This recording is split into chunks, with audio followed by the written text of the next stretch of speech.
Hello and welcome to the Nattercast for True Detective Season 1. This is part 2 of our two-part cast on True Detective. I'm Jason Schenkel of Schenkel Studios, and I'm here tonight with my task force. Say hello, task force. Hey, everybody. Hi, task force. And we're here to natter you tonight about True Detective, the bottom 4 episodes of True Detective. But before we do, I will give you our contact information. We are the Nattercast. You can reach us at www.nattercast.com. And where all the action is really, though, for us is out on Facebook. If you go out to Facebook and go to facebook.com/groups/Nattercast, you'll find our Nattercast group, where we just have a whole flood of new people coming in. They're talking about all kinds of shows, Walking Dead, Justified, The Americans. We've got Game of Thrones coming up. And if you come out to Facebook and you go to facebook.com/Nattercast, you'll find our page. That's where we put up all our announcements. We would really appreciate a like on the page. And if you want to join the group, you're welcome to come in and join the conversation. And wherever you're listening to us, even if you don't listen to us on iTunes, if you could please subscribe to us on iTunes and give us a nice 5-star review, that would be great. That's one of the best things you can do to help us get some new listeners to the cast. And just a program note, we will be covering Game of Thrones week to week, starting, it's in less than 10 days now, I think. Winter is coming. But tonight, we are talking about True Detective. So we're going into the bottom 4 here. Hopefully you've listened to the first episode, so you know how we do this. We're going to talk a little recap and basically get on with the show. So does anybody have anything before we roll into recaps, now that I've done the intro? Ready to go? We're all ready to go. No, I think we're good. Okay, good. So we're going to roll into episode 5 here. Just to get everybody caught up, we are right at the point where they they haven't gotten Reggie Ledoux yet. They've gotten Ginger in the back of the truck. Yeah. Right. So we're going to roll into the Reggie Ledoux shootout, as they call it, and we introduce a new segment here where we play a little audio from the show. So we're going to roll that right now, and then we'll start the recap of episode 5.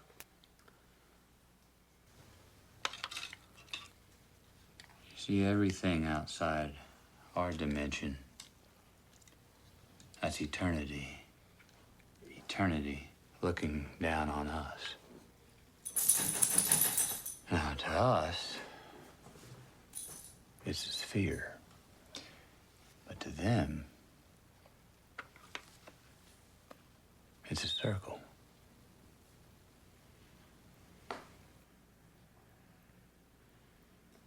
Oh, we had a little mid-clip commentary there from Chain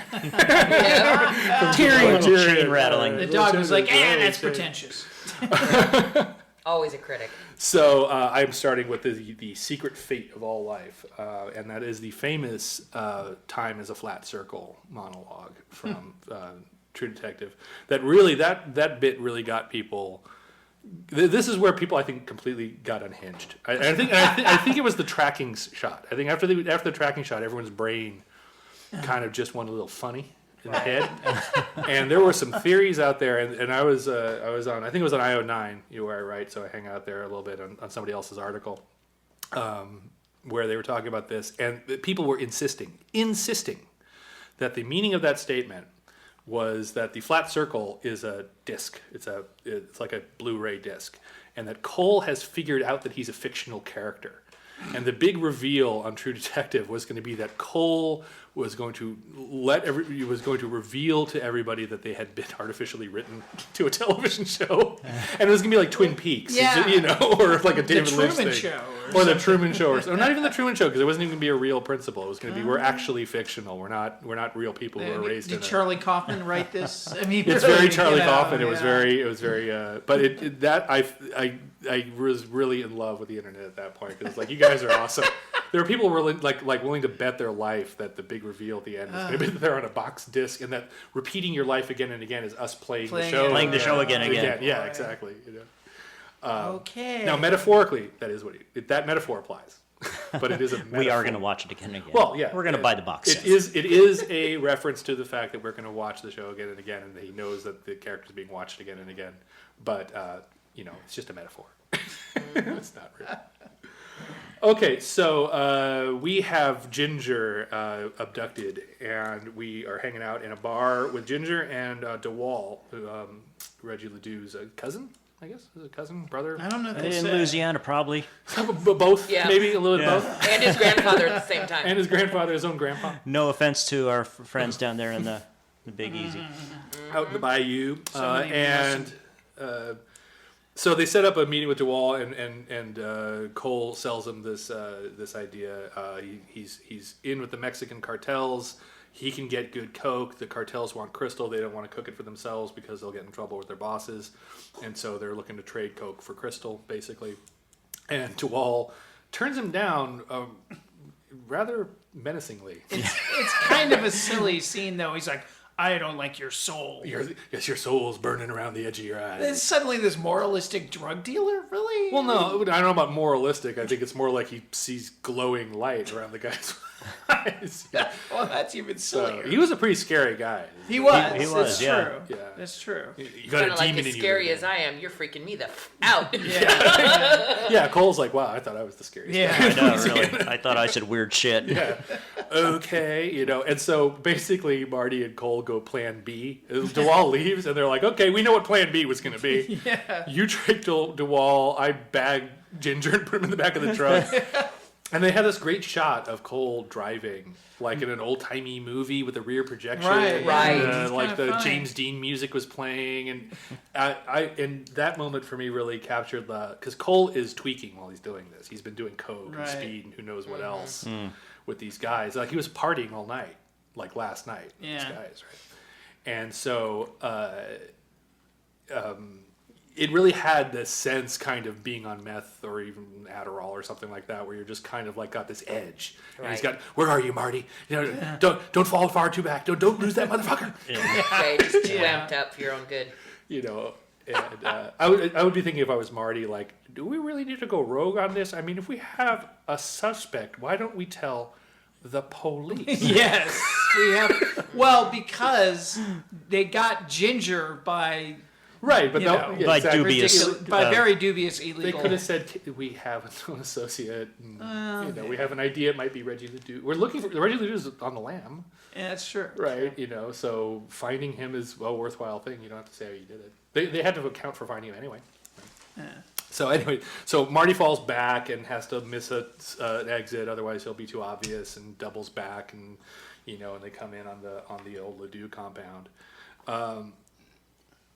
And Cole, they get Tidy Whitey Estates. the tidy whitey estates.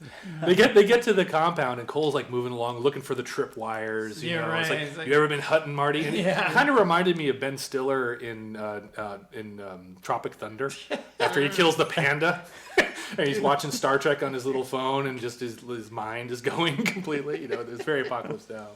And Marty's like, "Oh, I killed a 10-point buck." He's like, "I'm not talking about some buck you shot that you just sat in a tree and waited for. I'm talking about stalking through the woods like a panther." Yeah, when the deers leave tripwires like, for you. That was Totally. funny. And he's like, "Oh, you are an asshole." Yeah.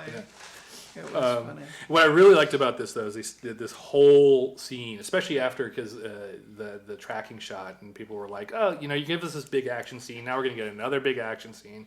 Is this just going to become Lethal Weapon or something like that?"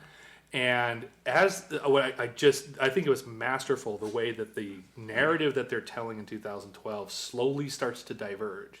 Like you think you're seeing this machine gun fight's about to come up. They're telling the truth up to a certain point. Yeah. And then he's like, "Oh," and then they saw us, and then pow, pow, pow, pow, pow, heavy shit, man. It's like Vietnam. He's going like totally like Dennis Hopper.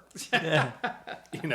And you're seeing the actual stuff, and it's like they're just creeping up on Ledoux. Yes. I thought that was masterful the way That they was did really that. Where it takes you a while to realize, okay, they're both lying. They cooked up this story. Right. They And then- both knew the story exactly too. That was a nice detail. They both sound like they're telling the same story. Right. That's bullshit. Well, and then as Marty said, we've told it the same way because it only happened the one way. Right. Which yeah. you would not say unless you were bullshitting. And That's Marty bullshit also if said, I ever heard. "I've told this many times."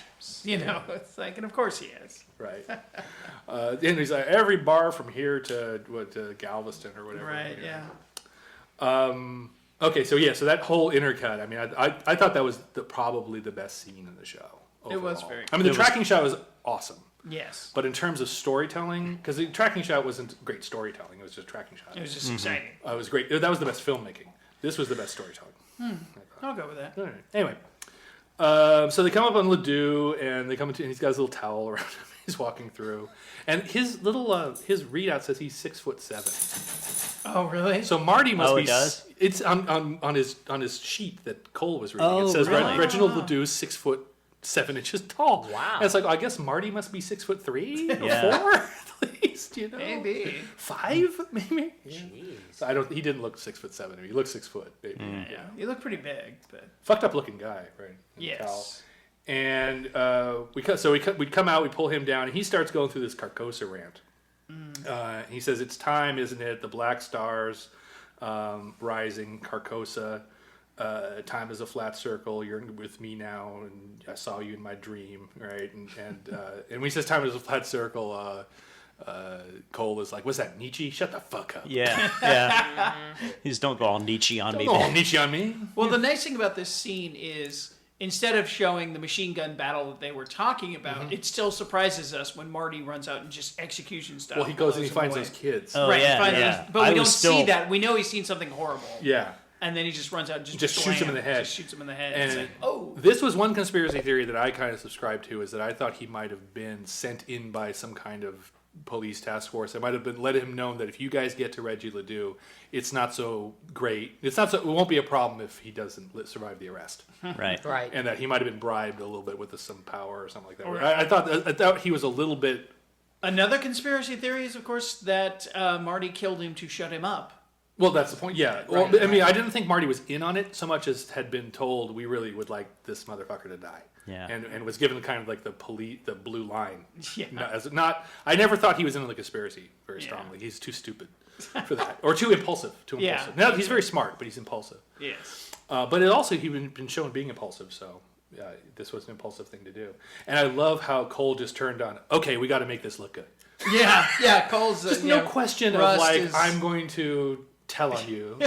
No, he's like, I'm glad you did it. Oh, that was that's the right perfect. thing to Yeah. do. You know, you Okay. finally did something right. And he grabs the AK and is like, Yeah. bam, bam, bam, bam, Beautiful bam, shot bam, of him just shooting nothing. That was a gunshot, was it? Oh my I god. think we just heard a gunshot. Yeah, I'm cutting. Hold on. All right.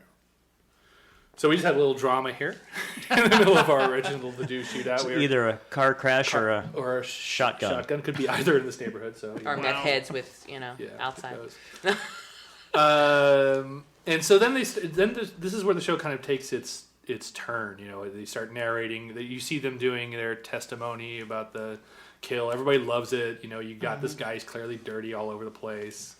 And you know their story sticks up. Nobody's going to look into it, and They're commended. they're commended, right? And then Marty, you know, we have this bit with Marty saying, you know, and then you have the good years, you know, like the years before you get ass cancer. Yeah, right. That was It's like those would be the good years, Marty. Yeah. I think you put your finger right on the right on what makes a year bad. And he gets back with his wife. Marty's back with his wife. He's doing Promise Keepers. yeah. Right. And he goes relig for a He while. goes a little and religious. You know. I love how she said, you know, he was a lot more fun when he was Yeah. an asshole. that was it didn't- Exactly. on the Maggie thing.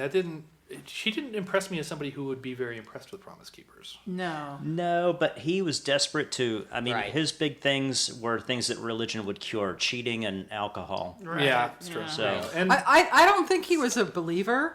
I think he just said, "Look, I'm." You know, it was like a smoke screen or a way for him to say, "Look, it's like when I'm a someone good wants to get guy." in Yeah. shape, they go out and buy a treadmill that they don't use." yeah, That Yeah, kind of I mean, thing. think he really was wanted- always about appearances of what he Exactly. was trying to pretend. Well, I'm he a was, member of never this thing. said. I'll be okay. I think he really wanted Maggie back. Oh, yeah, it was an act of definitely, desperation. I definitely. think he really meant it. I think he Yes. really wanted to be able to do this, but it didn't stick. And Rust is also dating the doctor at this point too.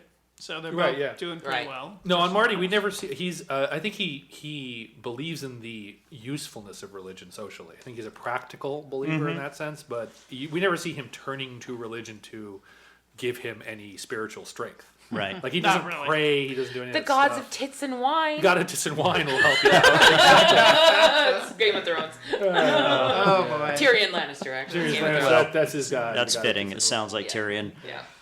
So anyway, so they have good years. Russ meets Lori. Like as she says, he's conflict oriented. So when I refuse him tiny fights, it boosts his energy. And Marty's like, wow. Yeah, that was great. You two belong together. Yeah, I think it's a shame that she never shows up again. So You told there's me a about the cut there's a scene. cut Yeah. scene on it's going to be on the DVDs that they accidentally leaked to the net, which I think has been pulled down from all the sources.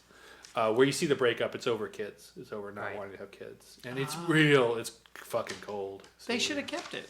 They just didn't have the time. I mean, they should have. They could have cut down the chase scene in the last episode or something. There's a lot they could have done better than the Scooby Doo Yes. stuff. And a lot of We'll extra get there. stuff just to throw us off the trail that could have been cut to have better stuff. Right, and I Stuff think that I think didn't pay Lori, out. especially because women are underrepresented on the show. Yeah. Right. So I think having Lori, even with 5 more minutes of Lori, so Right. that we see the Yeah. importance to her to Cole, Yes. would have been nice. You Yep. know, so Well, the only thing we see of women on the show are Marty fucking them or Marty abusing them. It's Maggie and True. Marty's daughters. girlfriends And- right. and daughters. And That's daughters, the yeah. only females on the show. their nags or their prostitutes, and it's just it's a fair criticism of the show. I'm less worried about it in terms of like any one show. It's more like I like there to be a balance across things. So there can be stuff like American Horror Story that's pretty much all women with like one solid, decent male character. That's great, and there can be stories that are very male driven, but I wish there was a balance. And so I'm hoping there's going to be a little more female perspective season. in next season. Yeah. And we'll see if there is, and maybe there won't be. It'll Maybe be this a will whole always be a different guy's story, show. Who knows? right? Yeah. But anyway, so there we are. So yeah, they take out these kids. The girl's alive, boy's dead. That was before. Right. Then we had so Audrey's starting to get into trouble, right? Yeah, we see that it's kind of a little heavy-handed. We see the two daughters fighting over a crown. The older one, Audrey, throws it into a tree. Right. And then 7 years later, we see her getting out of a truck dressed yeah. in black, Right. low-cut dress, smoke coming Everyone out of the thought that truck. crown was all part of it too. It's like that's part of the conspiracy. It's like this, no. That shows they've been touched by Carcosa. They're touched by Carcosa. It's a it's the spiral yellow in the king. tree. It's just a freaking little. It's just Their two grandpa's kids. one of the molesters. yeah. It's just two kids fighting over a crown. It's just They two do this kids. stuff. Right. Okay, so then we have, let's see,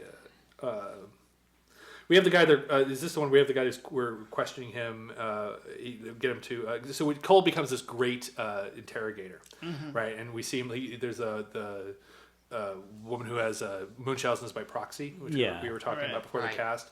For people not familiar, Munchausen's disease is basically it's a form of narcissistic hypochondria, where anytime someone has attention, you suddenly become sick.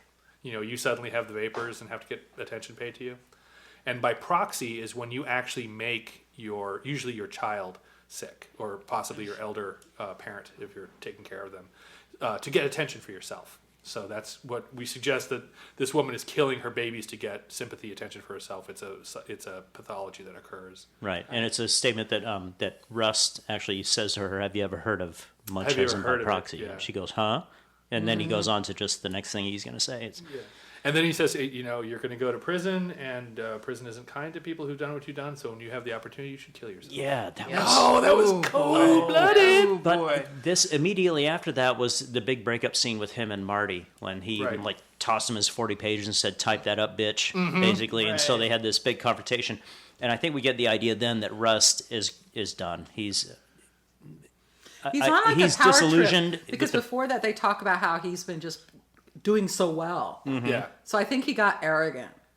Well, I don't know. I get the feeling that he has always suspected that the police were either incompetent or kind of complacent in Yeah. covering this thing up because of Right. Tuttle's position and how much they admire him. And I think he's just over the years been losing Possibly. patience with them, and he's just at about the end But of his rope. they were bragging about how he was like he was like the guy that could And- get all these confessions. And it was kind of like when he was out on using when he was doing the undercover thing. He Right. became a bitch in a different way. Right, exactly. So he comes in, he Yeah. interrogates people, he drops the mic, he walks out. yeah, exactly, totally. There's I like made full- my the thing. star. I He goes did full what Chris you Rock. couldn't do. You do Yeah. the bitch work. Exactly, you do the butch cleanup work. Yeah, no, I think he got too big for his bitches. And he's not suspecting that there's more to Yellow King Carcosa stuff yet because no one's dropped that name. yeah. Right. Right. We also see that he can extract false confessions. and he recognizes them as false and says, "Nah, this isn't a good one." Right. You know, because he saw he can get someone to the point of saying, "I just want to confess." He just exploits their And weakness. it's like if you're saying you just want to confess, you have to give me a detail of the crime, you know, for me to. Well, then believe the it. guy was specifically tell me exactly what What to to say and I'll exactly? confess." Yeah. But then he does interrogate one guy who did Francis. was it Francis? Yeah. Who does a robbery and he kills a couple people and he's like, "See, now you were high, so that you were going to use that." And this is like, does anybody actually fall for that? I guess if you're dumb enough to be a criminal, you're Yeah. dumb enough to fall for. Give me the story about how high you were when you killed people, and that'll help me help you. You shouldn't be held accountable for what you did when you were high. So, here's the thing. I do have a public service announcement. If you Google or go to YouTube and search for "never talk to the police," Yeah. and you find a video there where it's like an hour and a half first with a lawyer and Yep. secondly with a cop, go watch it. Yeah. It's a lifesaver. Never talk to the police. No matter how good they seem like they're being your friend. Never. You know, even the only time I've talked to police is when I've just witnessed an accident and they've rolled up on it, and there's obviously no bagging you for a thing here. Right. Even that, Be careful. Be freaking careful. The upshot is, and the cops will tell you, innocent people talk themselves into jail every day, and the cops don't really care if you're innocent. No. They care if they close the case. Closing the case is all that matters. And that's kind of Marty too. Just hey, does it fit? Does it make sense? Is it plausible? Okay, solved. Absolutely, yeah. So never talk to the police; they're not on your side. Okay, so anyway, this guy mentions so this guy is like, you know, I want to make a deal. He's like, a deal with what? You just confessed to a double murder, and he says, I know the Yellow King. I know Carcosa, right? And then Cole just starts slapping him around. Yeah. Cole just You know, loses I think he got rattled. I think there's only 2 times in all these 8 episodes that Cole really lost control This of is his one of cool. One of and the other was when Maggie seduced him. Right. Yeah. Right. So I think this interview with Francis, the prisoner guy who he got to confess to the thing. Right. When he said Carcosa, the Yellow King, they're still out there. I think that's when Rust realized, our job isn't done, and we have to go get these Right. guys. I think that's why he flipped out. Right. It's understandable. And at the same time that we see Cole getting edgy and flipping out, in 2012, we see Gilbo and I want to say Papania? How do you pronounce his name? Papanoff. Fucking suck. Yeah, fucking suck. Yes. Starting to suggest that Cole set up a hit on Ledoux. And this Right. ties in with something Andrew mentioned in our last cast, which is something I noticed too in the plot, which I thought was going to actually work out, is that it is a massive fucking coincidence that he knows the Iron Crusaders as well Right. as he does, and that his cover is still good with them, and they're operating in Louisiana, and that's Reggie Ledoux's only client. And Yeah. all this other stuff. It's like Exactly. it felt like too much of a setup, and even these 2 guys are like, "Come on, he set you up to go after his bike gang that he spent 4 years with." Right. Right, to Yeah. go after a target that he, you know, and that's when Marty starts to rattle in 2012. He's like, "You're giving me a lot to absorb here. Yeah. Let me take this home and think about it and watch my television." Yeah. So, okay, and then Marty in that, he also mentions that, you know, you're talking about the detective's curse and things that are under your nose, and that his failure, aside from alcoholism and adultery and all those kinds of things, was inattention, you know, to Audrey. And then the show doesn't pay any attention to Audrey after that. Yeah. You know, so there you are. What else do I have? Well, So- I don't there like was- that. They go to the prison. right. That was So in this episode. well, the witness ends up committing suicide Right. in his cell after a Childress puts him in the cell. So we never see anybody go in there and kill him. Maybe he did just commit suicide. You know. And after he gets a mysterious phone call from A payphone. Who knows we don't who, know who. exactly. A Yeah. payphone no lawyer would A ever payphone in the use. middle of nowhere. Right. And then Cole is looking into Billy Lee Tuttle because he's starting to put this Carcosa Yellow King stuff together. By the way, I read first couple of stories in The King in Yellow. The King in Yellow. The one I can recommend is The Repairer of Reputations. It's really funny. Oh yeah. Yeah, Okay. Because it's about a crazy guy, and so he's seeing the world from this totally delusional. Now was that Ambrose Bierce? No, it's Robert Chambers. Okay. Ambrose Bierce wrote The Inhabitant of Carcosa. Okay. Which first describes the city, and then Robert Chambers wrote most of the Carcosa. It's not Carcosa; it's the Yellow King, which takes place in Carcosa. The Yellow King's stories are a little more elaborate than Ambrose Bierce, who just did this one story. Okay. So, Let me see what else I got here. I think that's about it. So we have Rust is on the case. We have Billy the Tuttle. Let me see what else I got here. One last statue. Yeah. Weird statue, I think is what it ends with, right? The episode ends with, I believe. Rust, Weird statue. He goes to the Tuttle school. yeah. And he goes into and he sees all the little yeah. devil catchers and Right. he starts looking through them and everything. Yeah. Yeah. And like that, because that's detective work. Detective work is you pick up a devil catcher and you shine your flashlight through it, looking for patterns. Yeah, Because right. that'll help you find a killer. Looking That's for true. fingerprints. Detective work. True detective work. So okay, I think we have a little listener feedback to go through. Honey? Yes. Yes.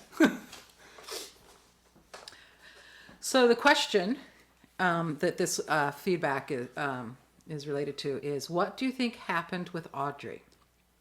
And Stephanie Brown Anderson says, I think she was messed up from being kind of neglected. I don't think she was molested. She probably picked up on the tension between her parents and internalized it. Thought they were mad at each other because of her. She acted out to get attention. Maybe saw crime files and pics Marty brought home, which informed her drawings and her Barbie play. Maybe bipolar. I did a lot of the stuff she did. Was into drugs and sex at a young age.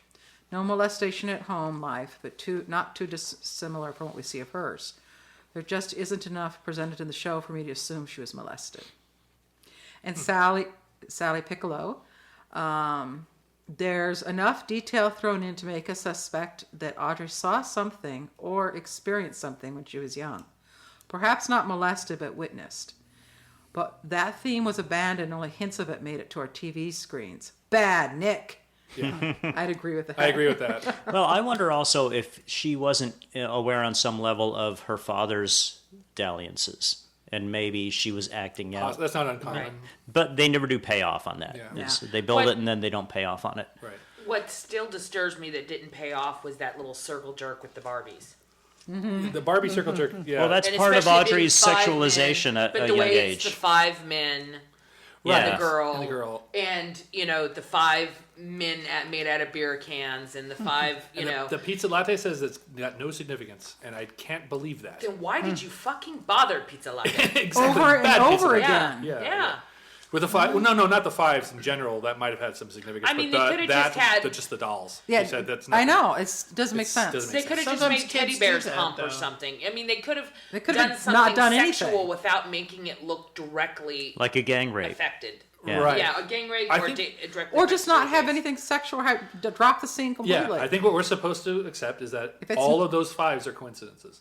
Well, That- but also yeah. the scene that we're speaking of with the Barbies, it's like if the writer comes out and the showrunner comes out and says it has no significance, then why the fuck is it there? Right. Right, exactly. It's difficult. That to is do. really bad.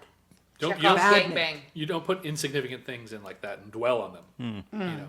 And pay money to make them. It's okay to say like the kids' artwork on the back of the blackboard that people were enhance, Right. zooming in like it's like swordfish or something. But That's not significant. They did Yeah. a whole pan and freeze on this. It was just Yeah, like they did. ridiculous. I think the significance we were supposed to get, having just watched it again recently, is that Marty is seeing the elements of his life everywhere he looks. So it's a pattern recognition on his part that we're not supposed to think that they were doing anything, the kids were doing anything particularly sexual, but he's looking at that and he's reminded of a crime scene. Then why didn't Nick say that? I don't know. Yeah. What do you want from me? I don't know. Bullshit. And Okay, more sorry. more feedback. Douglas Joseph Barbera. On Audrey, I feel Pizzo missed big time with this. There was definitely some referencing of the Carcosa thing with her. The Barbie doll circle just didn't happen to be in the camera. Pizzo put it there. The tulip mural picture at the house and the hospital was not an accident, and I guess though I didn't see it on camera, there was the exact spiral shape at the Hart's house. But most of all, and to me the most compelling image in the series, was Audrey throwing the crown with streamers into the tree. As the camera lingered on it for about a minute, but Pizza, to put those images on the screen and then not close the thread or at least address the images kind of pissed me off. I loved every part of the show, and even the ending many disliked. But Audrey's early thread was left dangling, and it should not have been. Absolutely, Douglas. Absolutely. Well, the Yeah. crown in the tree was a segue from the younger children To the older children. the older children when they Right. pulled up in the pickup truck and So that was like, here were young girls, camera up on this. Thing that stays up there for 7 years. You know, Right. sometimes, Yeah. Well- sometimes kids just act out because they act out. There isn't necessarily a reason. Well, we for find it. out later on that she has meds, and stuff. So Right. it's Yeah, like, that's Yeah. it's more like I would have liked to have seen the kids act out, but let's see the drama of it if you're going to make it such an issue. Don't Well, have they it- have the drama of him slapping her when he Yeah. finds out she Hey, has did the you two guys boys. see the concentric triangle thing in the kids' room? No, is there another? I was listening to a podcast called Truth Squad. There are two gals, one on the West Coast, one on the East Coast. Jill and Sherilyn, who do a cast on this show. Pretty good cast, and somebody had written into them and said that it was in the girls' room. It was a piece of something art on the wall. Yeah, well, but So- triangles are the most Didn't basic catch shape. Well, no, but Yeah. I mean this specific concentric Okay. thing that was. Well, maybe. I didn't know. I didn't catch it. Oh, the spiral. Yeah, effect. yeah. I see. Yeah, maybe. A lot of meaningless symbolism. Yeah, right. I think that's what we're hearing. Although we might want to, maybe the director pulled a fast one in the editing bay. Who knows? Yeah. I don't think I'm not it's blaming. likely. I'm not blaming Pizzolatto. It's the director and the editor, and him. It's everybody. Yeah. He's the king of that. He's the Yes. Yellow King. And then Jackie Burgett. As far as Audrey goes, I believe she must have seen pornography at her grandparents' home. Maggie's fathers definitely struck me as sexually repressed, critical of younger people, and not affectionate. There just doesn't seem to be any warmth in that family. Children are very impressionable at age 8 to 9. How does a child who sees explicit pornography process that? The doll scenario could have just been a recreation of what she may have seen. Also, Marty turned a blind eye upon seeing that. As a homicide detective, he chose to ignore that rather than to talk to Audrey about it. He was too busy with his own affairs. Sorry, I'm rambling. I think they did talk to Audrey right close after that, though, It about was her the picture, drawings. about the drawings, Yeah, and but- so there's no reason to bring up necessarily the dolls specifically because it's like he was addressing Yeah. her sexual Yeah. acting out. Yeah. So, okay. But he also just might have.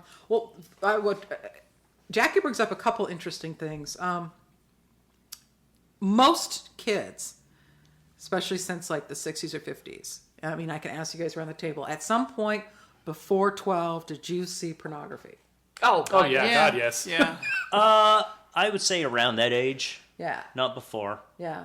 Yeah. It could have been by accident at a parent's accident, yeah, house or someone else's house or whatever. Well, I know what I did. I found a couple of magazines, a couple of like Cherry or whatever they were Right. magazines that Marines had. I grew up in a Marine town. Oh, okay. Right. So There was a yeah, lot of there that you going go. on. And yeah. They, get done with them, throw them out, and Right. I'd find them. So everyone here in this table has. Oh, yeah. Does Sure. anyone feel it damaged them or was hard to process? No. Not really. No. Yeah. No. Now, I don't advocate that it's shoved in kids' faces or anything No, like that. no. But I do think that there is a mania around. I think so too. It was Yeah. difficult for me to process that sex was reproductive because I'd been exposed to a little bit of it. The teenagers used to like to throw dirty magazines into the kids' yard. They thought it was funny, so we saw a Yes. little bit of that, and there's a lot of graffiti. So we knew essentially what sex was, but we didn't know it was reproductive till we were about 10 years old, and that was disturbing because it was this thing that was like, this is something that gross space aliens do. Not yeah. our parents, right? I didn't so come to the. My parents did this, and this is how I came into Exactly. being. Yeah, Yeah. that was I think every kid- tough to process, but Yeah, not the that sex. was- Not the sex itself. Yeah. It was the idea that your Yeah. parents did it. Yeah. That's still tough to process. I still don't know about that. I mean, it was shown something once at someone's house, and it was older teenage boys that were just trying to mess with our heads. And my sister was asleep and on the couch, and we were also just be watching TV when my parents were having a prayer meeting or something in the kitchen. And they would just flash something, and I didn't even know what I was really looking at. It was just a centerfold. But I still did very sexual things with my Barbies. Even though I was not Sure. introduced to much, and I wasn't. Guys do sexual I things didn't with have Barbies. sex in high school. I didn't do drugs in high school. My Barbie action at age 10 was nasty, so I could see it coming. I mean, just read Grimm's fairy tales and start putting pieces of things together in your own Right. imagination, and yeah. So I think it can come out of just a kid's imagination. Well, I think it's age-appropriate curiosity. Yeah. Yeah. Starting to develop. Yeah. But the extent to which Audrey takes it, they almost seem to be suggesting that she had been messed with. Well, we Yes. find out that she's mentally ill. Right. But they don't So- even tell us she what ended up that is. she ended up on medication, She ended up on but medication, so it's probably manic depression, or Yeah. so it doesn't seem And to be she's supposed to be an schizophrenia. artist as an adult. And she's an And artist. often mental illness comes side by Right. side with massive creativity. Right. Yeah, so it's either schizophrenia or manic depression if you're on this maintenance Right. where you think you don't need it anymore. yeah. Exactly. And so that could just be early signs of that too, or just kids acting out, like you said. It was, Yeah. it was just because it was too It's- similar to the case. It's too similar to the case, but it's also Yeah, as it was- parents, it's appropriate to intervene. Right. Yes. And even though there was a lot of What I want to know pictures, is why was there one female doll and 5 male dolls? I was not allowed to have male dolls. you weren't allowed to have male Most dolls. kids Oh, weren't you have really no idea into how them. conservative my upbringing is. I had Donnie and Marie. There you go. And I their have a purple $6 lame million costumes. band. But would it I had would a $6 ten million, man. would 10 and That's 12-year-old girls want GI Joes and Yeah, they male probably dolls? I wouldn't did. want. You No, did? but there's Yeah. Kens. Starting at 8. Oh, okay. Yeah. because it's dating scenarios. Right, sure. Ours, okay. I used to play with the neighbor girls, and our husbands or Ken dolls would bed hop when the wives. You were Oh, you were wow. swinging. yeah, You had swinging Ken. yeah. There was a lot of lesbian rough Ken was sex. swinging it left and right. Yep. Gosh. Alrighty. Yeah. Anyways, Anyway. we I just had digress. G.I. Joe save the world. Did you have one more there on Well, the? my Barbie did steal one of the neighbors' GI Joe helicopters. That was awesome. Is that it on the Audrey question? Or Yeah. are covered? Okay, Yeah. cool. All right, so here we go. We're going to go into episode 6. We got a little more audio for everybody. So rolling now. What the fuck are you doing here? Huh? I'm sorry. It wasn't you. Really, I wasn't even sure I could do it. 17 years is a long time. I almost went with a stranger at a bar. I'm sorry, Russ. You'll have to go, you see, because this, he won't live with. Fuck out of here. This, Fuck. this will hurt. Get the fuck out of here right now. I'm sorry, but thank you. You get the fuck out of here. Get the fuck out of here!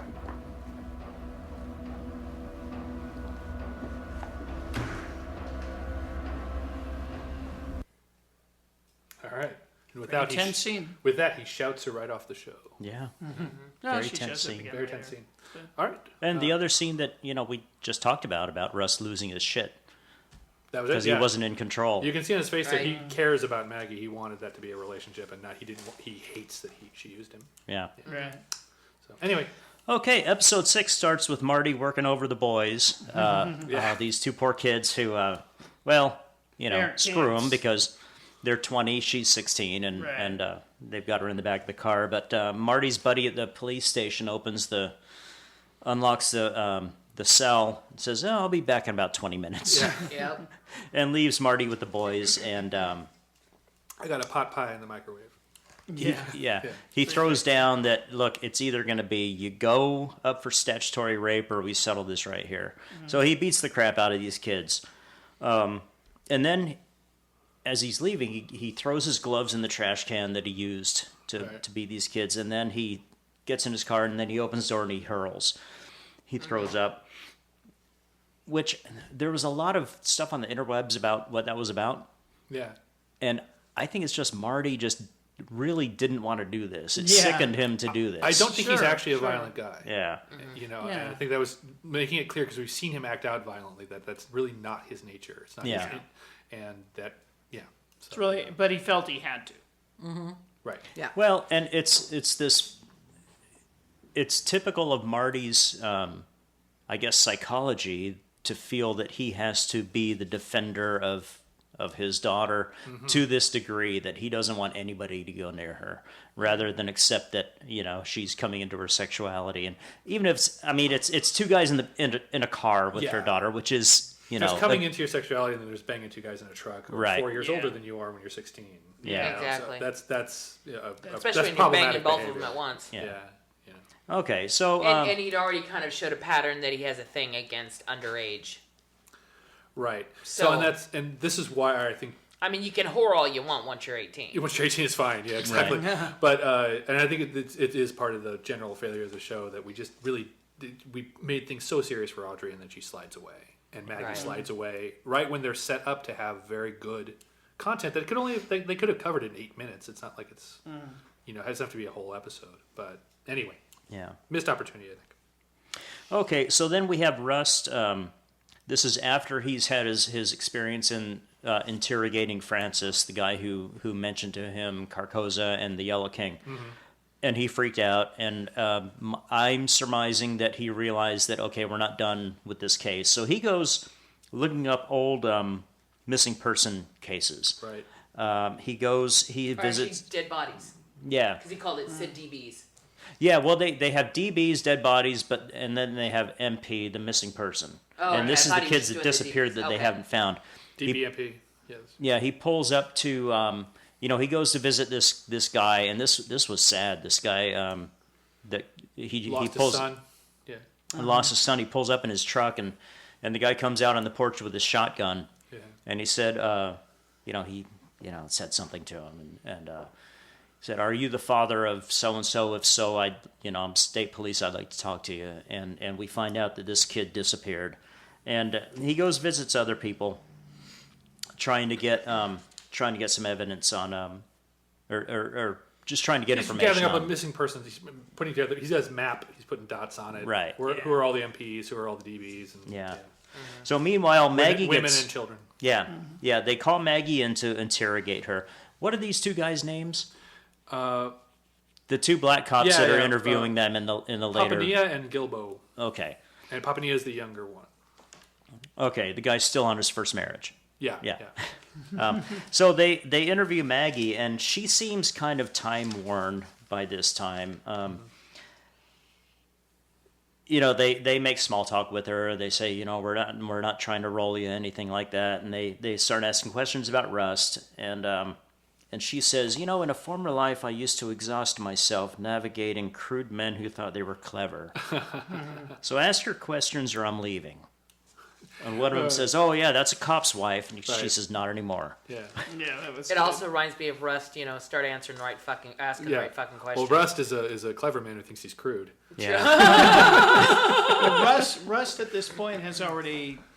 We see in the flashback he hooks up with a former prostitute who was underage when he first met her, but now is working at the phone store and overage. No, Marty. Marty. That's Oh, in this I'm sorry. episode. Yeah. That's in Marty this does episode. that. I'm Yeah. sorry. That's in this episode. Yeah. But what we also find is that all three, Marty, Rust, and Maggie, all lie to these cops Right. Yeah. about their past. Yeah. They Oh, soft soap their activity and the things that they've done wrong. And they're synchronized on what they lie about. Yeah. Yeah. And so another great thing that Maggie says to them, and this, I think it tells a little bit about why she was repelled by Marty. She says, Russ knew exactly who he was and there was no talking him out of it. Mm-hmm. Marty's single biggest problem was that he never really knew himself, so he never knew what to want. Yeah, and she can't be angry at him about that anymore. Right, Yeah. right. And she And I says, think that nails it, because Marty was. It's one thing to be a philanderer. It's another thing to be a philanderer when it really actually goes against everything you want. yeah. And that's what he was doing. Well, Marty's thing is he says, I want my family. There's no place I'd rather be than here with you. But that's not it. That's not it. And I think we learn here that he really doesn't know. He really doesn't know. He thinks he wants the family, but he really wants the little action on the side. He wants the excitement of that life. But yeah. Listen to a man's actions; his words are bullshit. Right. Well, but yeah, Russ, if you want to know what he's going to do, but in terms of self-conception, I don't think he was being made happy by the affairs he was putting himself into. Oh no, he wasn't. Yeah. And I think that's Maggie's ego point stroke. is that he didn't know what he wanted. Right. Which is why he was unable to fulfill that. So we have a scene where Marty goes phone shopping. Phone and tampon shopping. Phone and Yes. tampon Speaking shopping. of not knowing what you want. Now, I don't know if I want phones or tampons. And then So- she went to the bar. That was weird.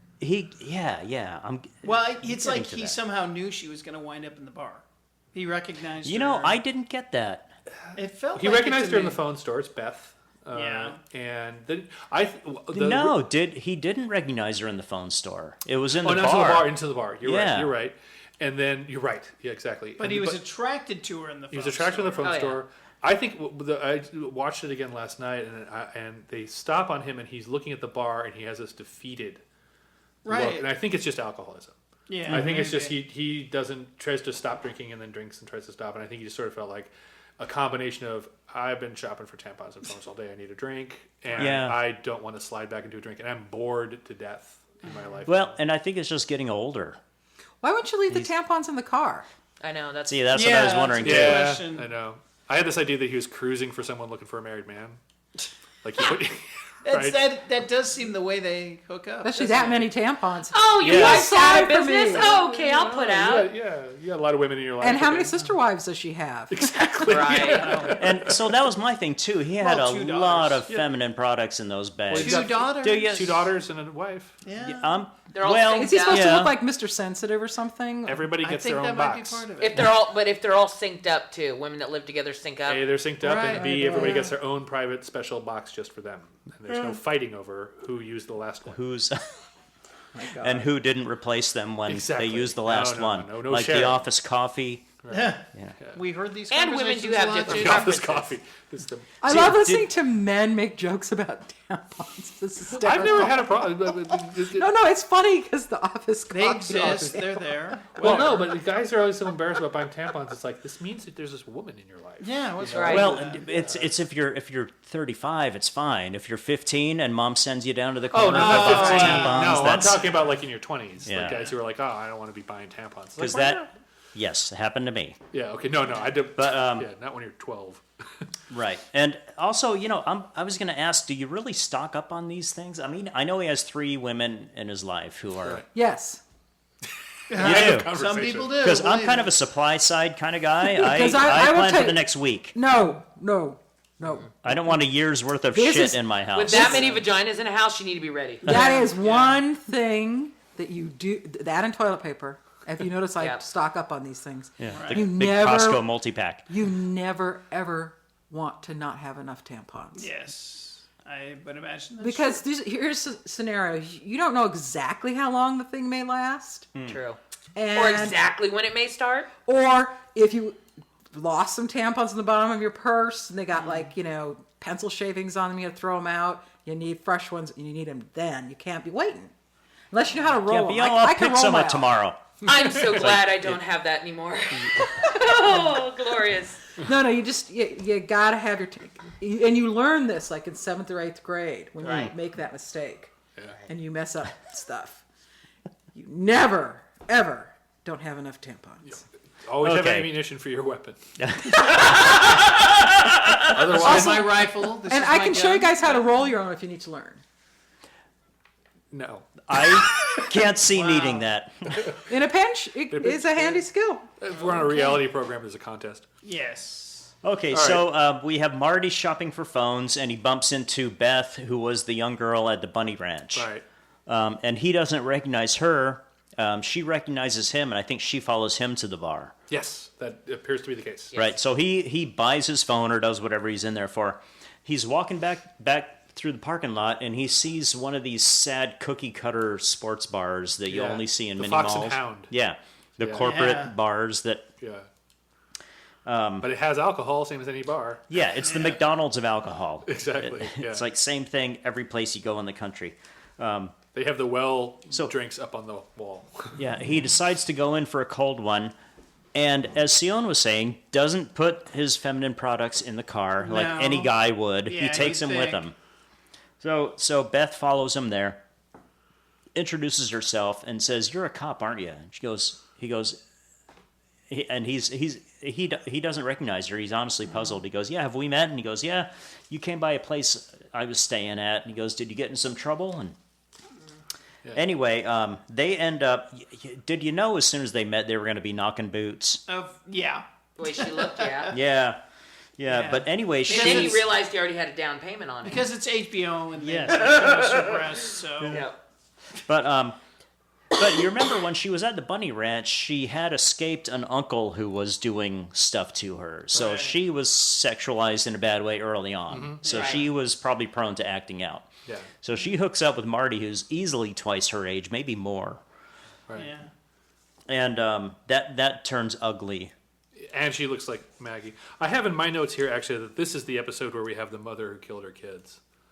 Oh, Right. it is, yeah. Yeah. Okay. So Yeah, I'm we sorry. I jumped stepped ahead of on your ourselves. your. Oh, line that's there. fine. Yeah, okay. we'll touch jumped lightly ahead. on that, but Okay. I I think was we've wondering already. about that. Yeah. No. I. My fault. Yeah, That's no, okay. no problem. Also, this is the last episode with the interview. Interrogation, yeah. Yeah. It Oh. finishes. Should mention Right. that. Right.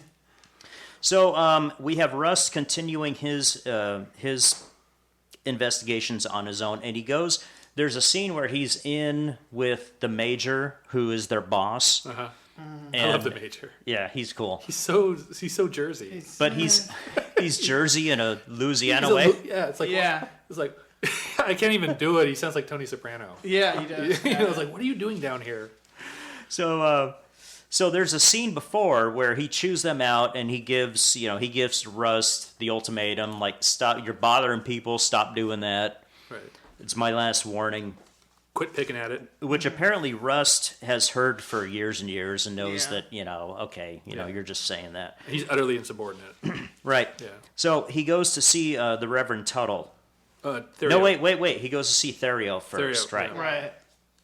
And, I really like the Theriot character. Oh, so this guy, Yeah. this is Shea Wiggum, is the actor. Uh-huh. And he's we haven't watched all his episodes, but he's a major character on Boardwalk Empire. Oh, He really? is- Oh, that's he's right. a phenomenal actor. He's really good. He's super in this. I really like him. Yeah. He's an educated guy. He's smart. You get the feeling that he really believes in what he he's was a preaching. seminarian. He's Yeah. not just a revival tent con man preacher. He's a Right. he's a theologian. Yeah. Real guy. Yeah. But he uses phrases that I really like. He says that when he describes having been in Rust asks him, why did you quit all this? Mm-hmm. And he had been involved in the Tuttle organization as a youngster when he was first coming up in the seminary. It was one of the Tuttle organizations, and one of his duties at the seminary was to do some janitorial work, and he accidentally came across some pictures of naked boys, Right. naked children. In a book of the letters of Telios de Lorca, which I climbed all over the internet, and there is no Telios de Lorca. So Fair enough. 12th century, 12th century Franciscan mystic. mystic. Sure, why not? very obscure. Very so obscure he's not on the internet. Yeah. So anyway, that's kind of why he left there. Well, and And- also Tuttle did nothing when he reported. Tuttle did nothing, and Well- then they accused him. Right. Like they made it pretty clear that don't make noise, or we'll accuse you of this problem. Right. Right. So it dried up for him there pretty quick. But he uses phrases like children were interfered with. Interfered with, yeah. He says they intimated that perhaps I was confessing to something. Yeah, he's well spoken. He says we don't give credence to rumors, right, things like that. He's but- educated above where he was working for sure. Right. And I think the part of it is he was in that revival because his church burned down. So I think I had the sense that he was going to create a real kind of church, and ended up having to do the revival circuit thing because he got burned out of his place. Right. Yeah. But by the time Russ gets to him, he's a drunk. He's not preaching anymore. Right. And I think he's the kind of guy who really wanted to do good, but he just got burned out on doing good. Yeah. It was because it was hard work. It was pulling your tent up week after week, moving it to a new place, and And they'd gotten vandalized. he said. they'd been vandalized Vandalized. several times. Well, he also plays into Russ' nihilism a little bit. He says that, and this is something that was actually also said apparently in the letters of Mother Teresa, is that he's been trying to hear God his whole life, and all he hears is silence. All he ever wanted was this connection, and With he's God. never felt it. And she apparently said something like that as well, is that she's never really felt this connection. And If so God that could just say a word or cough or that's something all like it did. that. And but it like I said in the last episode, Theriot and Cole are mirrors of each other across theology. They're very similar guys. One's a believer, one's not. And so that's a moment that I think connected with Cole, where it's like, yeah, I've been looking for meaning too, and I always never hear anything, and so I just accepted that. Yeah. Yeah. So anyway, what Russ takes away from his meeting with Theriault is that there was a total involvement in this molestation of kids, and it was covered up. There was a deacon. Oh God, what was the deacon's name? Anyway, there was a deacon that was embezzling funds and I believe was involved in the molestation of the Tuttle kids. says it was embezzlement, Okay. right? But it's not clear if that might have been It sounds like that's a cover story for why. some they kind of got cover rid of it. story. Yeah. Yeah. Okay, and then we get to we have another scene with Marty and Beth, and they've gone to have a drink together, and they're talking, and Marty seems like he's kind of trying to resist. Beth is playing up that you were a big hero, and Right. and he's like, oh shucks, I don't really feel like I've been that heroic of late. Oh, he just knows his material. You're supposed to do that. Yeah. Did really? I I almost think got the he feeling was that flirting he was hardcore. Yeah, I okay. think He was. too. Oh, they made it. That was He big. wants That it. wasn't as big as they made it out to be. Okay. Yeah. Okay. All right. Shucks, man. All right. I'm just then. doing my job. I was trying to give him a little credit. Oh, here, there's my but boots under Apparently, your he's bed. still a horn dog. Yeah, he's still a horn dog. Oh yeah. But he's kind of downward facing, mad at himself, horn dog. I think. Right. Yeah. So, of course, they do end up, together in bed. Yeah, he can pick him, man. Wow. Well, Yeah. I Yeah. mean, Hottie patati. HBO, HBO can pick him. Yeah. So, and then we get to the scene with Charmaine Boudreau, the woman who killed, who was the Munchausen by proxy lady. Right. yes. And trying to get a confession out of her, so they call in Rust, and he does, and you get the feeling that he's just going through the motions now. He knows he can do this just in his sleep. Yeah, it's like flipping burgers for him now. Yeah, Yeah. yeah. Confession, And he's confession. disillusioned with the whole police thing now. He knows that they're either incompetent or corrupt in the whole Tuttle thing. So he gets her to confess, writes it down. He gets her to write the whole thing down, like a 40-page confession on having killed her kids. And then, oh man, one of the best. Jason, you already said it, That's so right. let's say it again. He We'll say it says to again. her, the newspaper's going to be really hard on you. Yeah. And prison is really hard on people who hurt their kids. If you get a chance, you should kill yourself. Yes. yeah. And he gets up and walks away, and she's looking after him like, what? What? what? Wait a minute. Wait, you were my buddy a minute ago. Yeah, What the hell? Oh my God. So, and then there's the confrontation with Marty. He tosses him the pad of paper, says, type that up, bitch. Basically. And so Marty follows him out, and, they have the macho guy face off. Fist bump. And I was with Marty here. Because he says, wasn't- no one's ever stuck up for you except me. right. Which is Yeah, true. he's Which is always- totally true. I've been your partner. I've been carrying this marriage Although, for 7 then years. again, Rust is now really good at getting confessions better than anybody. So there's Yeah, that. that's fine. But I mean, he owes Marty a little respect. He Yeah, does. he Not that Russ has ever cared to be liked by any of his Right. True. coworkers. No, but he has a debt, Yeah. I'd say. Put it that way. Yes, although he knows that he's valuable to them. Yeah. So it's He's arrogant. yeah. That's Yeah, what it he's is. got leverage. So then Rust goes to see the girl that was in the trailer that at Kelly. Ledreau's place, Kelly. You'll do Right. place.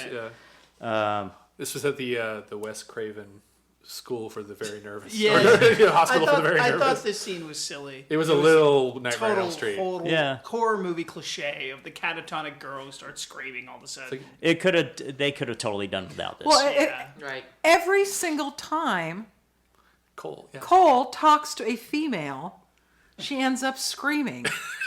Wow. Have you noticed that? I guess that's true. When has Sorta. it not happened? Lori. The doctor. That's the only Well, one. they dropped that scene. Maggie they cut at that first. scene. She.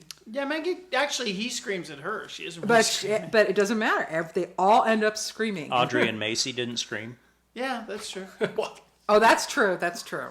Yeah. Okay, And I but- mean, this little girl, she's catatonic. It's kind of a different thing. Yeah, but there's But the really, mother. he doesn't comfort They, women. they could have cut this scene. I mean, it doesn't really add anything other than she mentions yet again the guy with the scars. face. And the wall just to fuck with our heads. Yeah, with the I don't mural. know what the wall was about, but So anyway, they end up back in the major's office, and Russ tells him everything that he suspects about the Tuttle involvement, about the killer still being out there, and the major shuts him down. This is where he gives him the ultimatum, like, you shut up and stop bothering people. Yes. Or it's it's- the old cliche. He's of a little cop J. Jonah shows. Jameson. Yeah, you know, Yeah. or every cop show ever. But in this case, it kind of applies because he is going totally rogue and taking Yes. lost time to go randomly question Yeah. powerful people. It's Yeah. like, you know what? Make a case.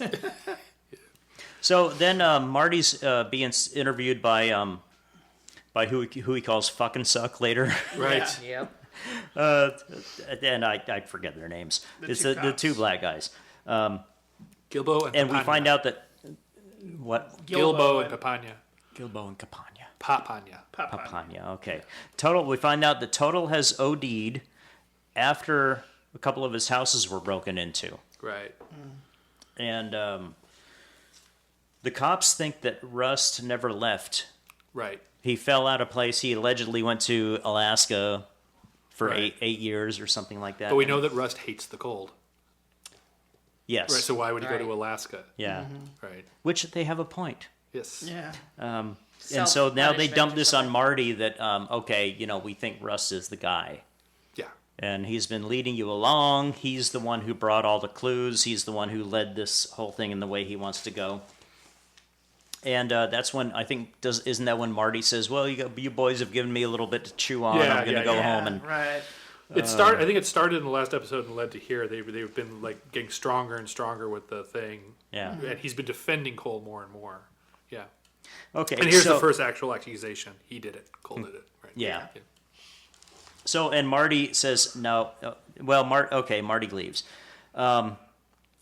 He gets home after having spent the night with Beth, I think, and Maggie finds that he's doing his own laundry, washing and he's doing And showering. guy laundry. He's doing a pair of pants and a shirt and maybe his skivvies. And he's in the Yeah. shower. And he's in the shower, and he's awfully chatty. He's Right. like, hey, baby, we should, have a date night, and I like what you did with the flowers in the front. And she goes and she sees this laundry, and she knows, oh, God, he's up to something. And then Right. she looks at his phone and finds the pictures of Beth in her underwear. So, Didn't even have the decency to go to a laundromat and shower at the gym. Right. Yeah. yeah. You know? Right. Right. They have a laundry in the police station. Use that one. Yeah. Yeah. Don't insult me in my own house. So then there's a fairly uncomfortable family scene where Marty's sitting in his underwear watching TV and eating a bowl of pasta. And Maggie's being really cold to him, and he seems oblivious to this whole thing. Audrey storms off. Right. Audrey Yeah. storms off. The younger one, Macy, I think her name is, goes to do her homework. Right.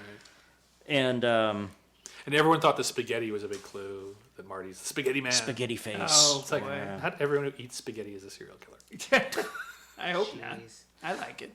So that scene ends kind of coldly. And Maggie goes out. She gets this guy to buy a drink for her, almost goes home with him, but doesn't.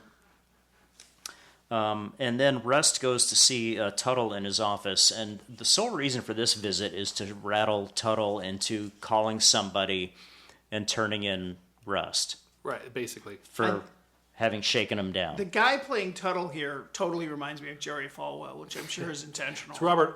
Yeah. Oh yeah. He's very good. Bruce Altman, I think. is Thank his you, name. Bruce Yeah. Altman. And I love how he's like, oh, all the files were damaged by the flood. Oh, so dear you're going to God. have a hard time finding out about that. Yeah. And it seems that that Tuttle has done his homework on Rust, because at the end of them talking together, Rust brings up this Deacon Ferrer is his name, who was the embezzler and maybe allegedly was in on the sex ring. And he says, "Yeah, that was a shame. He, of course we fired him. We handled it internally. We handled it internally, let him go, and he went to the bottle." And he says, he looks at Russ and he goes, "Then again, It's hard to trust a man who can't trust himself with a beer, don't you think? Yeah, motherfucker. So, yeah. Because you know that Tuttle he's got to have a dossier a mile long on Marty and Rust, because these are the two heroes who are making his frame fix work. Right. So he's So he got to knows know that everything they're about them. reliable, that they don't have anything else. Yeah, totally. So Tuttle finally asks him, but what's this all about? Why are you here? And Rust says, dead women and children. Right. So the conversation Perhaps not the ends. right That's thing a double to unzip right say. No, but Rust was goading him. Rust was wanting him to call whoever he knew at the PD and say, "Get this guy. This guy's making trouble. Get off Right, my because back." that's his argument later on. It's like, Yeah. he jumped on you just because I said I was investigating dead women and children. Yeah, that's true. Which cops Right. do. Why is it a problem for him if I'm doing that? So Tuttle's last thing he says to Rust was, "Godspeed, detective. You'll be in my thoughts." Yeah, yeah, that was Bum, bum, bum. quite something. So the next scene is Marty drives home very late at night. He's sitting in his driveway and he gets a call from Beth, who invites him over for some anal. Yes. Yeah. I thought she had been hired at that point, because that was like way too like, don't let him That's go. Offer him anything. Just keep a hold of Yeah, Marty. she really did seem like she sought him out. Like something was Right, and the look on his face in the car, and he's like, "Oh, Beth." Right. Where it's like, If it's you like, knew the day I just had, and he's Well- like, "Yeah, come tell me about it." and he's like, "I'm really trying to Come be whisper good, to my ear from the back. trying to be a good boy." At this point, yeah. So, of course, Marty says, "Well, okay." Oh, all right. Yeah. And then, we get back to the office, and Major. What's this guy's name? His He's title called is Major. Major is the He's title, Major. right? It's like Catch-22. Okay. Yeah, there you go. Anyway, the boss, The boss. has him in his office, and he's chewing him out, and he throws down, and he says, "Okay, badge and gun, 30 days suspension, no pay Right. for Rust," and because he shook down Tuttle. Right. Braced him. And he says, braced him. Yeah. And he says, by the way, 30 hours of department counseling. And another fantastic Rust quote. Anybody want to do the honors? Oh no, it's your episode, sir. I'm the person least in need of counseling in this entire fucking state. I love it. I love it. Awesome. Yeah. So Rust retreats to his apartment, and Maggie comes over. Now, I thought originally that she left the bar where she tried to pick up that Bruce guy and gone straight to his house, but she's in a different dress. Yes. No. So no, it's a she different didn't- night. No. Yeah, it's a different night, or it's later that same night maybe. But before we get to that, though, I do love the bit. So there's Rust standing in his unfurnished apartment with his mag light and Yes. his devil catchers, casting shadows and drinking his Jameson and smoking his cigarettes. You know, the way you do. When you're trying to figure out a crime. Yeah. When you And obsess over murders. I had a bit on our group No, about the way le do. The way they do. The way they do. I had a bit. This is Russ Cole's letter to Penthouse. Yeah, there you go. Oh man. I was always attracted to my partner's wife, and so there I was on a Saturday night with my mag light and my cigarettes and looking at my shadow puppets. Penthouse Farm. Penthouse Farm. She just threw herself at me. She just threw herself right at me. We had- So after the coupling, this is like, as we talked about, the second time in this whole thing that Russ loses his cool, and because he realizes what Maggie had done. That's the scene that we played. He Right. realizes his wife's pussy's a little rusty. Oh, Danielle. Oh, you waiting all week to make that joke? It's a little rusty. This is you get up late on weeknights. Full of coal. Okay. Oh, a little coal in your stocking. Good one there, Andrew. Rim shot for that. Oh, jeez. You're crude people. Don't get. Did someone say rim shot? I said rim shot, not Rim rim shots, job. dear. Well, then that would work too. I didn't say rim job. You said rim job, Gary. So Welcome to another episode of Rim Who shot, Said Rim everybody. Job. Rim job. back to where we were. Maggie can't wait to get home and tell Marty what she did and who she did it with. She is like the cat who caught the freaking canary. She's sitting there and that look. Well, you A know, lot of people dislike Maggie, and it's like this is a scene where you can see the reasons for that. Yeah. But do you sympathize with her a little? I because totally sympathize. I with totally her, sympathize and with he her, completely deserves it. But the same kind of people who hated Skylar in Breaking Bad are gonna hate her too. Yeah, So- All right. but it is So- sadistic. It's the party pooper thing. What she's doing is sadistic here. It's not just this isn't just party poop. This is sadistic. Oh yeah. It's sadistic, and it's also it's hurting Rust, who she has no reason at all to hurt. That's why people really didn't like it, and Yeah. I would negatively judge her for hurting Russ that way. Yeah, Yeah. she should have slept with a stranger if she had to do Well, it. they didn't actually sleep together. And No. Russ is a big boy. He could have kept it in his pants. True. Oh, Russ is like he says later on. Everyone has choices, and he's responsible too. And Right, he was a right, fucking right, idiot if he thought that this was about anything but He Marty. seemed like he was Yeah. loaded to the gills and I too. judged Rust very harshly in that scene as well. This was Right. stupid, but he was loaded. Yeah.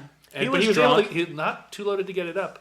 Yeah. While Not Not too standing, loaded for too long either. Yeah, while standing up in your kitchenette, which is tough sex to have. Yeah. And that was what 20-second sex. Yeah, Right. well, Yeah, she he said must it was have like been, the he best must not have I'd ever. masturbated for months. there must have been a cutaway. You know. to Well, I would compress hope so time. because Maggie later said that was the best I'd had since before the girls. Oh, Speaking of the best people have had, can I get a call from the ladies on McConaughey butt in that shot? It's the only McConaughey butt shot in the series. Yeah. Mm. I don't remember seeing it. So, man, Oh, okay, I'll have to post it damn. online. Sorry. I'm not Matthew. into pretty boys. So I'm not a No, pretty there boy you go. butt. Not pretty boy. I don't know. You know, I have to say, in episode 8, Matthew McConaughey in the white T-shirt going after the bad guy, I was thinking, man, that guy looks good. You know? So, Hey, It's Matthew McConaughey, of course. exactly. Exactly. You know what? A guy We're confident men. from Yes. Yeah, exactly. a we guy can say from that. behind in a wife beater who's pretty cut looks good. Looks pretty I mean, good, that's yeah. sexy. Yeah. Yeah, He did look good. So anyway, Anyway. getting right back to where we were. Rust comes back to the office to pick up some files, which is code for just going to have it out with Marty, which he Right. knew was going to happen. And then we have the huge fight where we see some more sweet Aikido skills from Russ. Great fighting. It was a great fighting when he threw him in the back of the truck. Yeah. Yeah. Although I watched that really carefully, and it really is. There's a sidestep, and then there's a move where he Just does this. he deflects him onto the truck. Right. Yeah, yeah. But it's a very deliberate kind of martial artsy, It's a momentum transfer onto the Right. truck. Yeah. and it breaks Rust's taillight on the truck, which stays broken for the next 7 years. 7 years. right. No, 10 years. 10 years. Oh, yeah. Yeah. And He keeps the truck for 10 years. and so also they're in the office, and Major is trying to get them to tell what's this about, and he's like, it's personal, boss. And behind Marty on the wall is a picture of Ali. Did you see that? Oh, the that's boxing right. picture. Yeah. It's Ali and Frazier somebody, or something. Yeah. Yeah. So and Famous not at picture. all, just coincidental. Right. Just something the props department had hanging around. close to right. So let's see. What did I wrote? Boring boxing picture on wall. Okay, yeah, I talked about that. And then okay, Maggie's interview, and they asked her, "Do you know why Rust quit?" Right. And of course, another example of one of them lying to these two guys. And then we have Rust flagging down Marty Yep. after they've both been finished with the interview boys, and So after Marty's interview. right. Yeah. Yeah, after Marty's interview, and they obviously hadn't seen each other in a long time. Says, "Why don't I buy you a beer?" And he says, "Okay." And then he comes back and says, "No." And second thought, "You buy me a beer." Yeah, exactly. And then Marty checks his gun, and we're done. We're done. All right, so we're about to roll toward the ending here. The last two episodes. Our last viewer mail question, if we get about half of that feedback, is what did you think of the ending? Let's see what some of our people had to say. All right. What did you think of the ending? And the first person is Barbara Richard. The question that festers in me still is greenhouse paint? Greenhouse paint? Are you fucking kidding me? The first 6 episodes were golden, riveting, complex. This was not a show which one could sit back unengaged. It made you think, it nagged at you. I was slack-jawed and awestruck by MM and WH acting chops. Who knew? I joined an online forum, for God's sake. That would be us. Yeah, to assuage my mouth. Month and a half long intellectual girl chubby. And they give us green paint! Well, The cerebral equivalent of a 3-card Monty. that's an interesting way of You know what I was thinking? I had the perfect image of this. Have you ever seen an excellent porn scene just, I mean, stunning in every way. But then the money shot is just this pathetic little dribble. or That's what this footage. show reminded me of. Yeah, It was like bad money shot. awesome Yeah. right up until the very Too end. stringy at the end. Yeah. Or maybe like a superhero movie where the whole thing's a big build up. The superhero and the supervillain are going to fight, and the supervillain trips. Yes, You know? falls into a hole. Yeah. Oh, we're done. Stabs himself through the chin. Yeah, there you go. Solange says, the more I stand at my sink washing dishes and thinking about episode 8 and all the little things that came before it, the more tetchy. That's this new word I got. Tetchy. Tetchy I'm getting, and the more I want to give Nick a good swat for leading me on. There are just too many unanswereds. Now, if there were a plan to follow the plot in season 2, I might not feel so extra bitchy, but I can't help but be a little grumbly, y'all. Larkin Walkin, I'm in the same tetchy club as you, Solange. As much as I absolutely love this season, I would have loved it more if a few more questions that had been answered in the final episode. It wouldn't have been all that hard to do. Frankly, though, I think it was a mistake to make the season only 8 episodes. The last few episodes really felt rushed to me. I agree with you, agree, I Larkin. do yeah. too. At least 10. 10 would have been 10 would perfect. have been better. If they had done it in 10, and that's what she says, in 10 episodes, there would have been more time to have a more naturally paced finishing up of the story. And Mylea Glenn, why is it that I keep watching other stuff on TV but only think about True Detective? And Marty's and Russ lines at each other. This sucks! I want it to come back with them two on more episodes. Life isn't the same since the series ended. There you go. Wow. Good ones. All right, so we're rolling into the episode 7. Before we do that, we got a little bit of audio for the show. So here we go. I don't know the sprawl of this thing. Aren't the people I'm after? They're all fucking over. They're in a lot of different things. Pieces. Family trees. The only way for you to understand what I'm on to here is for me to show you. You gotta come see what I got. No, you know what? I don't think I've been very clear with you, Russ. If you were drowning, I'd throw you a fucking barbell. Why would I ever help you?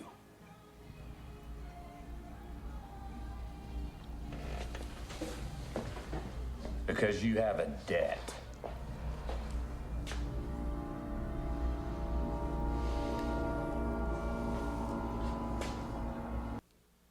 All right, you have a debt, Marty. Nice.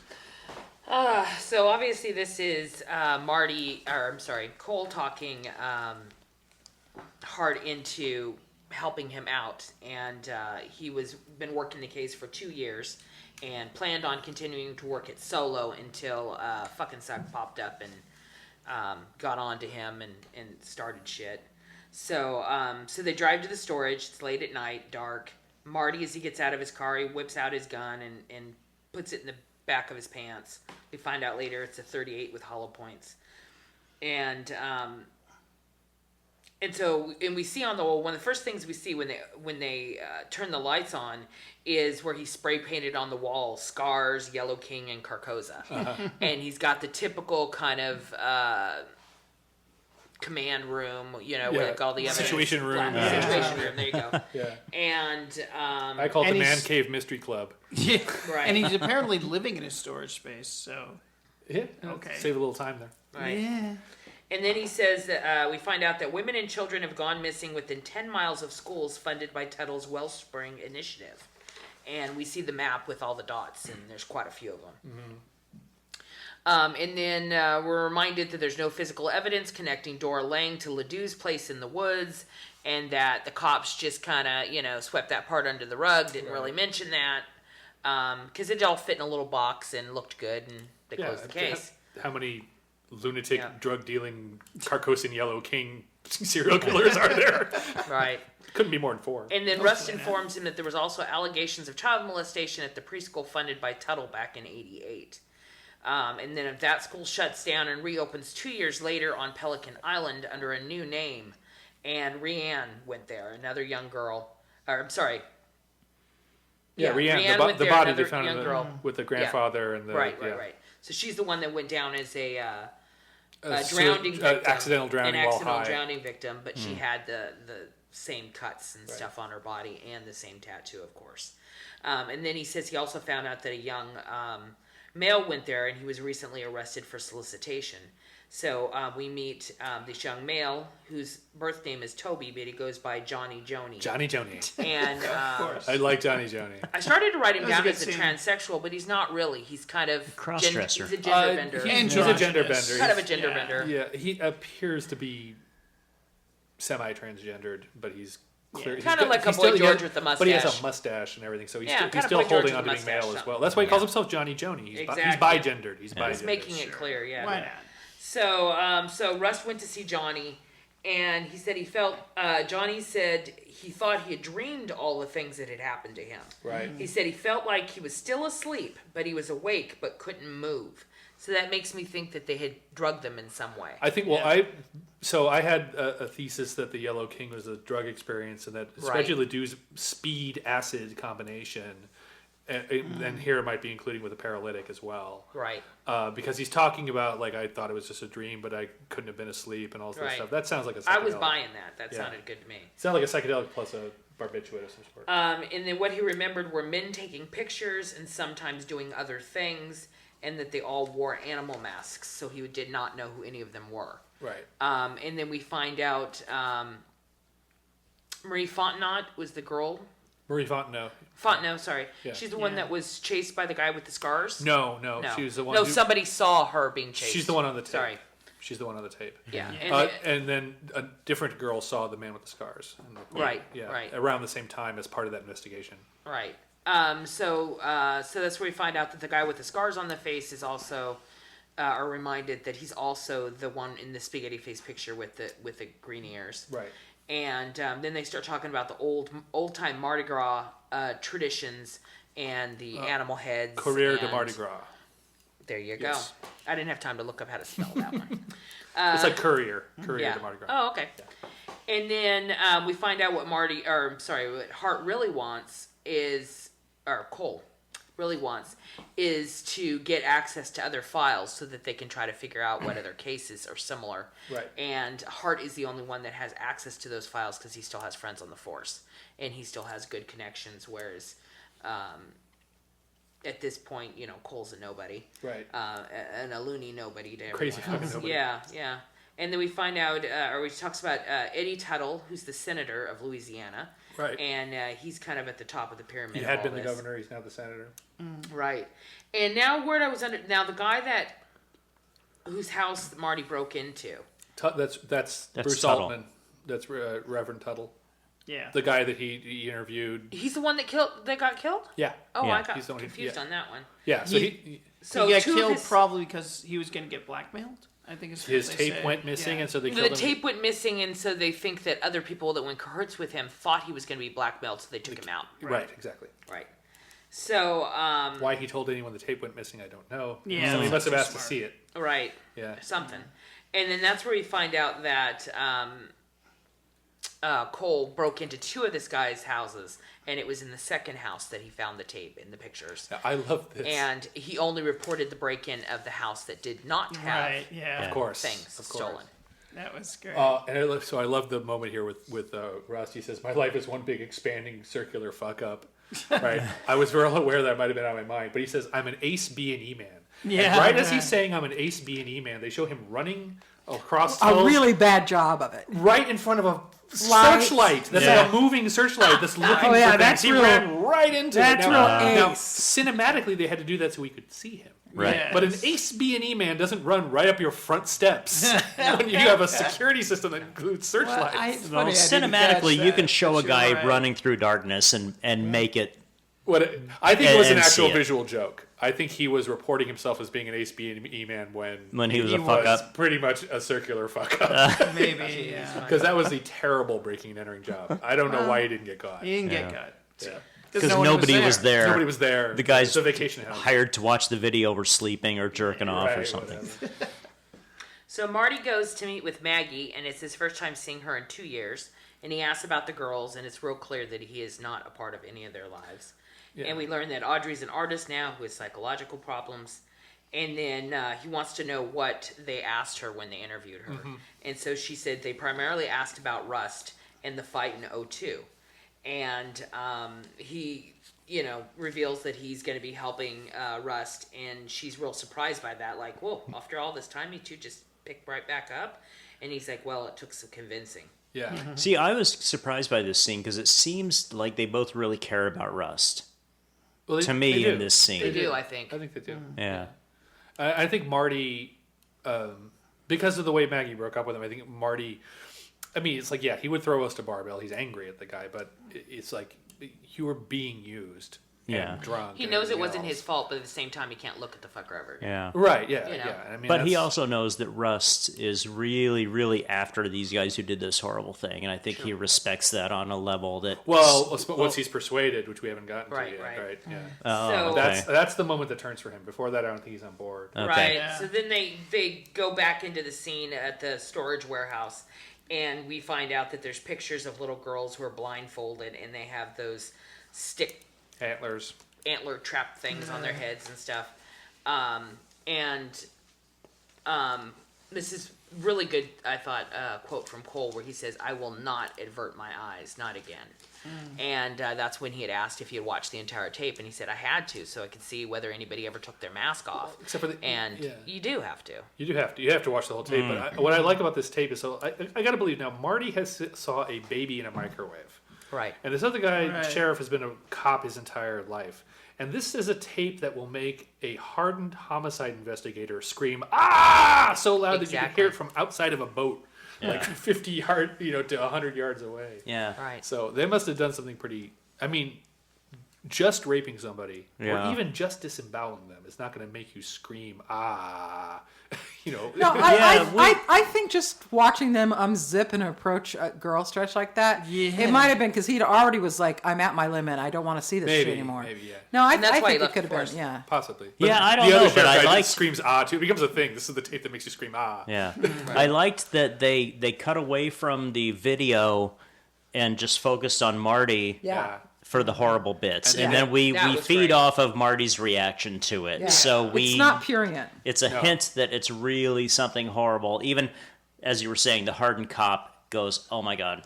I like Well, that they that's- left it to our imagination. They leave it to our imagination because there's nothing you could show us that would be anywhere near as brutal as we can put into our own heads. Right. Exactly. They couldn't possibly show you anything that would make Also, you go "Ah!" mostly what cops when you see saw it. is the leftovers. Aftermath. Right. Seeing something in action has a whole different visceral response. That's yeah, true. that's true. Especially if you're the kind of guy like Marty who would like to rescue. Yeah. And if you're a And- parent with daughters and you have guilt around your daughters because you weren't really there for them, and Right. And we already know he has a soft spot for anybody under 17 years and 364 days. Yeah, so, but like for example, especially when they have banging booties and combat shit. medics see some very brutal destruction of the human body. They don't scream "Ah!" and they're live right there seeing it happen. Now it's not usually torture, but Right. still. Anyway, I don't know. It was a very effective piece. But I think that's and- the difference, though. I think, combat wounds are combat wounds. Seeing somebody deliberately do something that awful to another human child, being to a child. is to a child. And having others stand there and watch, and having 5 men against a defenseless little girl. Yeah. Yeah, I was okay. I'm convinced. I would scream Okay. "Ah!" And then, so we find out that this is Marie Fontenot on the video, where there was all this controversy about what really happened to her, and I have such a hard problem with their names for some reason. So Russ says we need to pull everything we can on Dora, the Tuttles, and the Ledoux. Right. And he said we can move all the files to Marty's PI offices and work on it there. Yeah. And then we kind of see a glimpse of how both men are living now. I love that. How? And so we see Marty alone in his house alone, eating his little frozen TV dinner. So sad.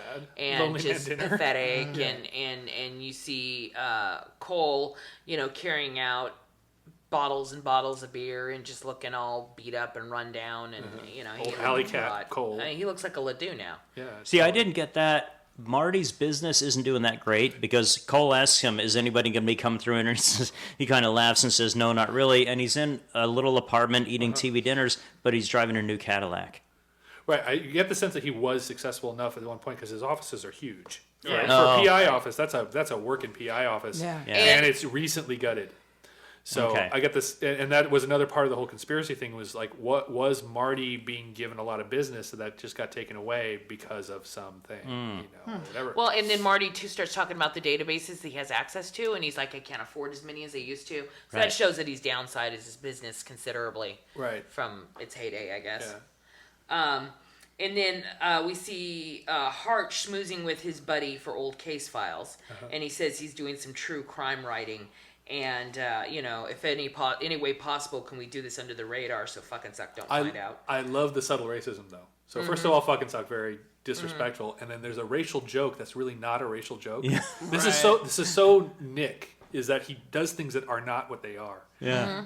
Again and again and again. And so he says, what do you call a black man who flies a plane? Right. The guy says, I don't know. You call him a pilot, you racist son of a bitch. Exactly. It's like, that's not a racist joke, but it is But a it racist is. joke. Yeah, and it's Right. just, it was very subtle differentiation of the white man from the black man, so Right. that you'll give me those files and not tell Right. your guys that you're doing it. It was very effective. Right. And then after Marty's meeting with the cop buddy, he meets back with Cole at the bar where Cole's working. And the owner of the bar is there as well. And he's very charming. And I like that guy. Yeah. That guy's funny. and we needed to be on find out Breaking Bad. that he has a missing child too. That his child's been missing since I believe '85. I didn't write it down. Right. Yeah, We'll find out 85. about that, And yeah. so you wonder if maybe that might be part of it too, because it's the same area. And so they're tracing the Ledoux line, and they're also trying to find the files on Marie's disappearance, and the files are all missing. And they get a new Ledoux name, which is Jimmy Ledoux. Jimmy Ledoux, yeah. So they go and meet with Jimmy Ledoux, and he seems to be like one of the only upstanding members of society in the Ledoux clan. Yeah. He's So a he was the or mechanic? something. Yeah, Yeah. yeah. Oh, he's a Ledoux. I didn't So catch he's that. a Yes. Ledoux, That- and that's Oh, what wow. he said that those Ledouxs were like second cousins or something of his dad's. Yeah. He said it's a common enough name that you didn't feel like Right. you didn't have to. It's not like Dahmer, Right. kind Yeah. of thing. But he said that part of the family was not even white trash. They Right. they Oh, that aspire was, to white okay, trash. got it. Right. Got it. Right. And then he does say his pop let him use the Ledouxs use their deer camp. He says that he did meet the guy with the scars on his face once. Right. And he does not think that he was a Ledoux, but he knows exactly who he was talking about, at least visually, because the guy was so creepy and stared at him so much that he gave him the jeebies. And then the next step in their investigation is going to visit Dolores, who's an elderly black woman who's the former maid of old man Sam Tuttle. I love the way Marty got to her. Through the tax through the whole records. tax whole thing, and then Cole praises him, and he's like, Yeah. oh, I praise my bartender. Yeah, that was good. And so we found out she worked for Sam Tuttle for 19 years, so she knows many, many generations of Tuttles. And she said that he had, and she also kind of reminds us of the time, Right. and what it was like back then, especially in the South. And she says a man house was his own. Like nobody would question him about what he did in his home and how he ran his family, including the women and all that. And then she said Sam had lots and lots of children because he only liked virgins. And when he was done impregnating him, he moved on to the next one. And then she also remembered the scar guide, and she says she thinks it's one of Sam's grandchildren. Right. And then he drew her showed her the pictures of the stick trap things. And she Yeah, it was says a Childress The She Childress, goes on. right? Yeah. It's the Childresses. was the Right. name of the... And then she says Carcosa, Right. right? Right. So- she says, Carcosa. You know Carcosa. Is what she sees when she sees the. It says when she sees the Right. sketches. So that indicates that this mythology existed in that family or in her, and she put it in the kids or somewhere. So Right. we have a little line on where Carcosa. This is the first person we've heard to say Carcosa outside of the criminal element, True. Yeah. right? True. Who are not part of the drug conspiracy True. with Ledoux. And then I believe it's her niece that's taking care of her. I think. And she says something about the woman just being crazy and having dementia and whatever. And Cole says, that's funny. She made a ton of sense to me. And she's like, yeah, that should worry you, buddy. That should worry you, son. That should Yeah. concern you, mister. Should concern you, mister. And then, I didn't write down who wrote this. I think it was Cole. Said that old lady was wrong about death not being the end of it. No, I hope that old lady. No, Oh, I Russ hope- said I hope that. that Yeah. Russ says, I hope that old lady Right. was wrong, and Marty says about what? About death not being the end. Meaning, Right. this is setting up Cole to die. They really telegraph that he was going to die. Right. And so he's hoping that death will be the end. Right. Well, And- it's also and saying he's- that he hopes the whole circular thing actually Stops. stops. Right. Yeah. Yeah. Get off the train or whatever it is. And I'll get into that in a minute here, but he also is making it very clear that he's done with the life in violence and degradation and all that kind of stuff, and he wants to take care of these last little bits of business that Right. he feels like he owes debts to, and then he's done with life. Yes. So Cole, in a way, is kind of suicidal. Not necessarily. He's definitely going to take his life himself, but he's like, I He's need to take care of this, fatalistic. and He's then I'm fatalistic. done. This is his final Yeah. purpose. Like he's going to lay down and die when he's done. He doesn't see a purpose to his life beyond this. Which is Right. why I was so disappointed that they let him live. And Yeah. anyway, we Well, get that. we'll we see. get to that We'll next. get to that Yeah. next. Yeah. Right. So then we find out that the report on Marie Fontenot's disappearance was put down as being made in error, and it wasn't the guy who took the report in the first place that closed it out. It was someone else, and he's now the sheriff of Iberia. This was Parish. the guy who gave them the information on Fontenot and on the spaghetti monster. It was the guy who gave them the spaghetti monster Steve. picture, which means that it's very unlikely that he was very knowledgeable of the conspiracy. Why give them that much information? Yes, so that's Yeah. Steve. And then, so Marty decides to go meet with the sheriff, and he gets enough that he realizes the sheriff is hiding something. Right. Oh, and the other thing was, I think it was the previous episode or 2 episodes ago ends with Cole looking at all these files, and it keeps saying made in error, made in error, made in error, and they never told you what that was. Right. That's what this is. That there's all these missing kids where the report is redacted and made in error. Right. Right. Which means their disappearances were covered up. So, so they know this guy knows something. And then we see Maggie going to the bar where Rust works to see him. And she says, Rust, just tell me it's not something that will get him hurt. Because she was worried about what Marty's getting himself into. And he says, it didn't sit right with me then or now when you asked me to lie to you about him. And that was good. And then he told her to get the hell out of there because she was classing up the place. That was a good line. That was a Yeah. good line. That was Yeah. good. And he's still clearly not over her having thrown him under the bus. He's more hurt than Marty. Yeah. Right, About right, this whole thing. right, Perhaps more reason. right. Yeah, no, he's more innocent. Well, than he was Marty. betrayed. Not too much. He didn't do anything wrong, and she. Hey, he fucked her. Well, I mean, he didn't do anything wrong for her to seek him out and want to. You know what I mean? Right.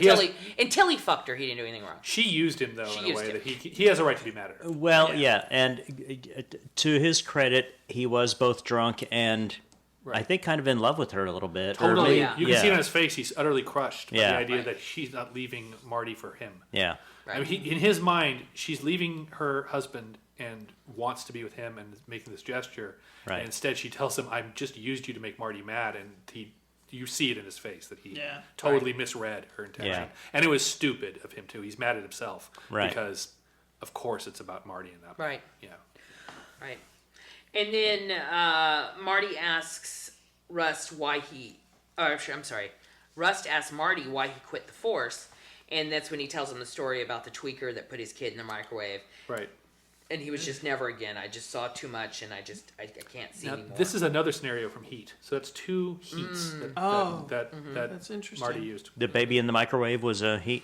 That is the line that Pacino throws at his Pacino. wife. He says, "Do you want me to tell you about the baby I saw in the microwave?" Oh, yeah. So anyway, And then Marty turns it around and asks Rust, why did you come back? And he said this, something I had to see to before getting on with something else. And then he said, life is a circle of violence and degradation. And then he says, time to tie it off. yeah. So it's like really looking to kill Right. Rust here. You think, yeah. Right. And then we see Marty has lured Steve back out again, the sheriff, and he's got him on the boat, and they're fishing and whatever. And why did I write down cemetery? Because the cemetery is at the very end with Childress and Oh, Pompano right. and Gilbo. Yeah, Right, yeah. right. So, Oh, so we just see that, and I see what I'm doing. Yeah. So I just wrote that down and then it's clear that they're gonna, they're gonna get whatever they can out of him, and if they have to do it at his physical expense, fine. He said, I got a car battery and a couple of jumper cables. Yeah, you Yes. Which- Oh, God. hook those nipples Yeah. up. No, you don't. That doesn't work. So you can put one finger on the positive of a car battery, the other finger on the negative. You're not going to feel anything. Really? Yeah. Okay. No, serious. It's I thought they'd like CIA tortured people with car car batteries. batteries. No. You have to really pump up the amperage. Okay, I'm gonna trust you on that one. He knows Okay. more about cars than us. Yeah. Can I try it on you? Yes. Ooh. Ooh. Yeah. There was the bit where they were talking in that line about the car battery or whatever. And I do wish we had seen that scene. Yes. Well, they don't actually torture him, but where we find out that Steve is also the sheriff of Iberia County, so he can only Right. be arrested by the governor. Absolutely. He's got a lot of legal protection.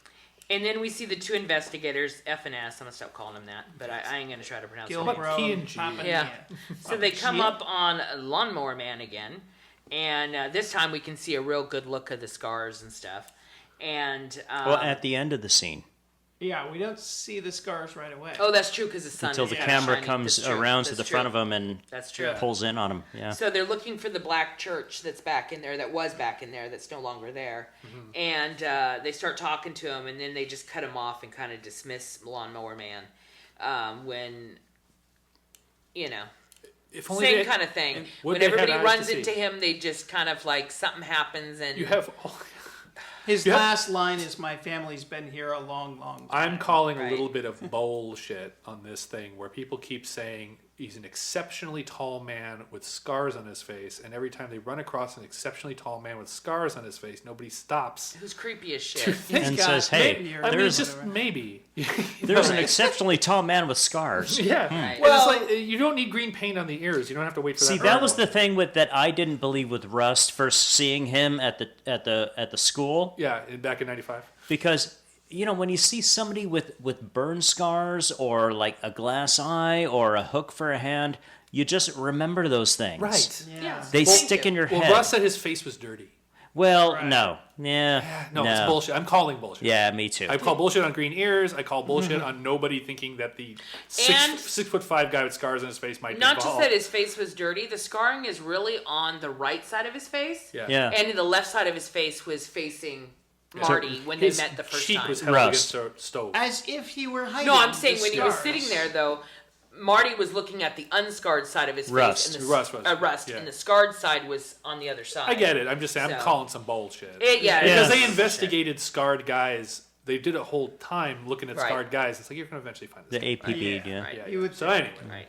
So after he says, my family's been here a long, long time, they kind of back out a little bit, and you see all these crypts behind him, which makes it kind of creepy. Kind of creepy. And then he goes back to mowing the lawn in circles, which is reminiscent of the circular loopy-loop tattoo The thing. spiral. And of Rust banging Maggie. Yeah. It's like, Oh, mowing because Marty's this lawn. guy's That's mowed a lot of true, lawns that's that he's not true. supposed to be Oh, mowing. boy. But did you notice the juxtaposition racially that there were two well-dressed black men in a nice car, and the lowly white lawnmower guy Right. was calling them sir and even called them boss at The one time. reversal of the Yeah. usual racial And they approach, were yeah. rude to him. He was saying something to dismissive. them, and they interrupted him and Yeah. just raced off. Yeah.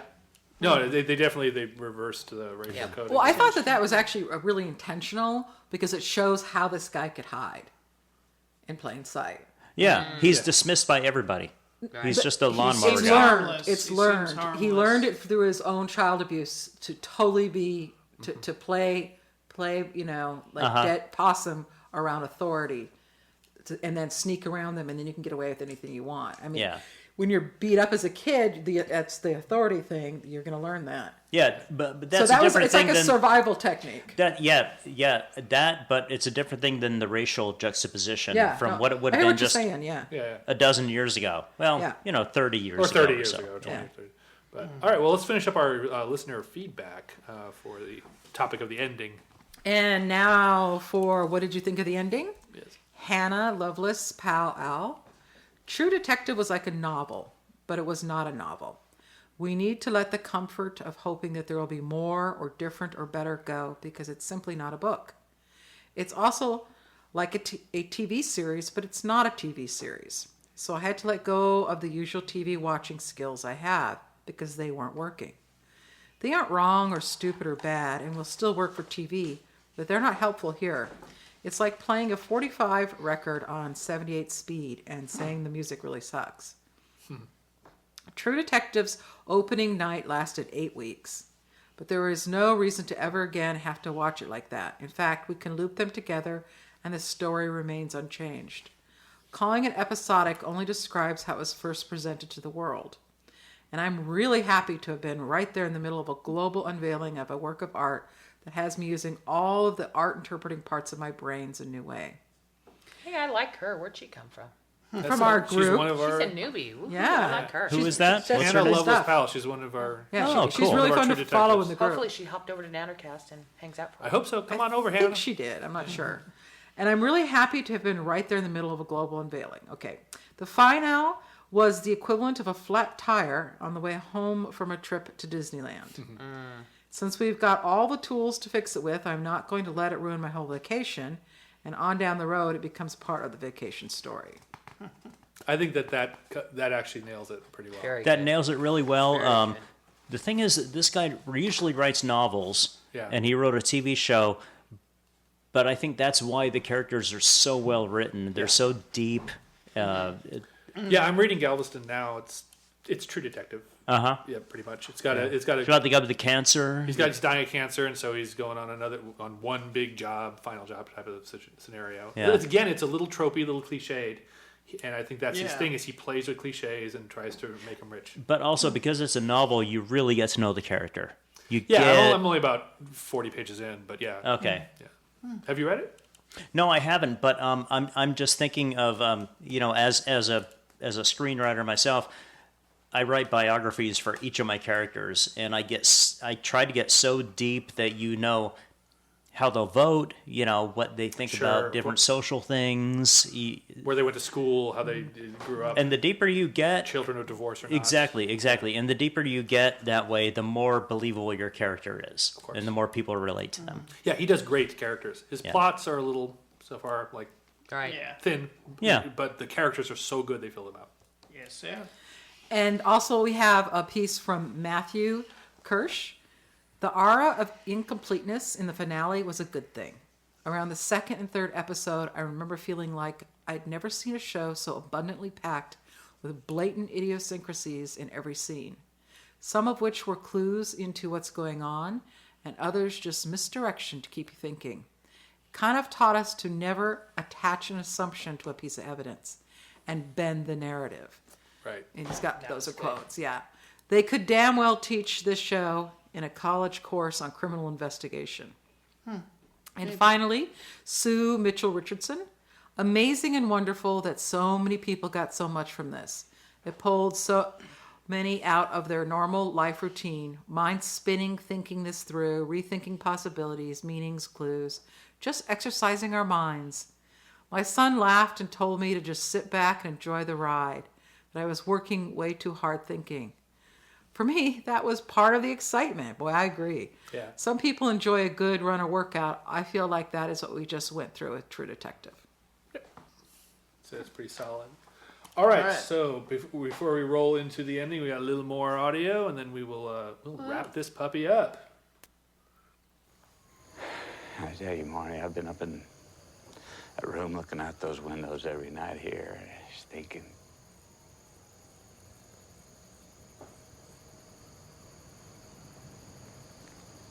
It's just one story. The oldest.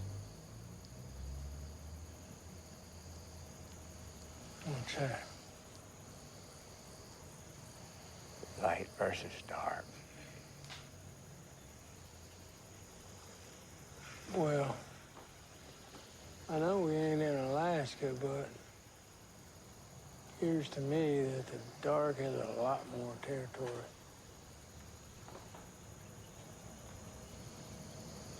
Yeah.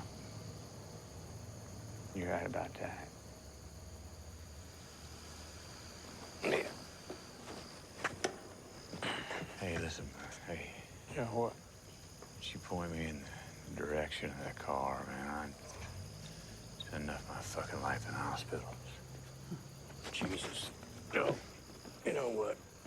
I'd protest. But it occurs to me that you're unkillable. You want to go back, get clothes or anything? Anything I left back there, I don't need.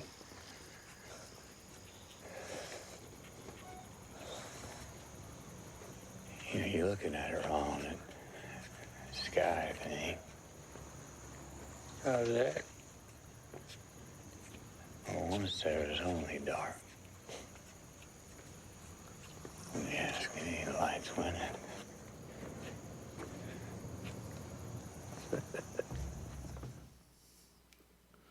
So that's the very ending. Yep.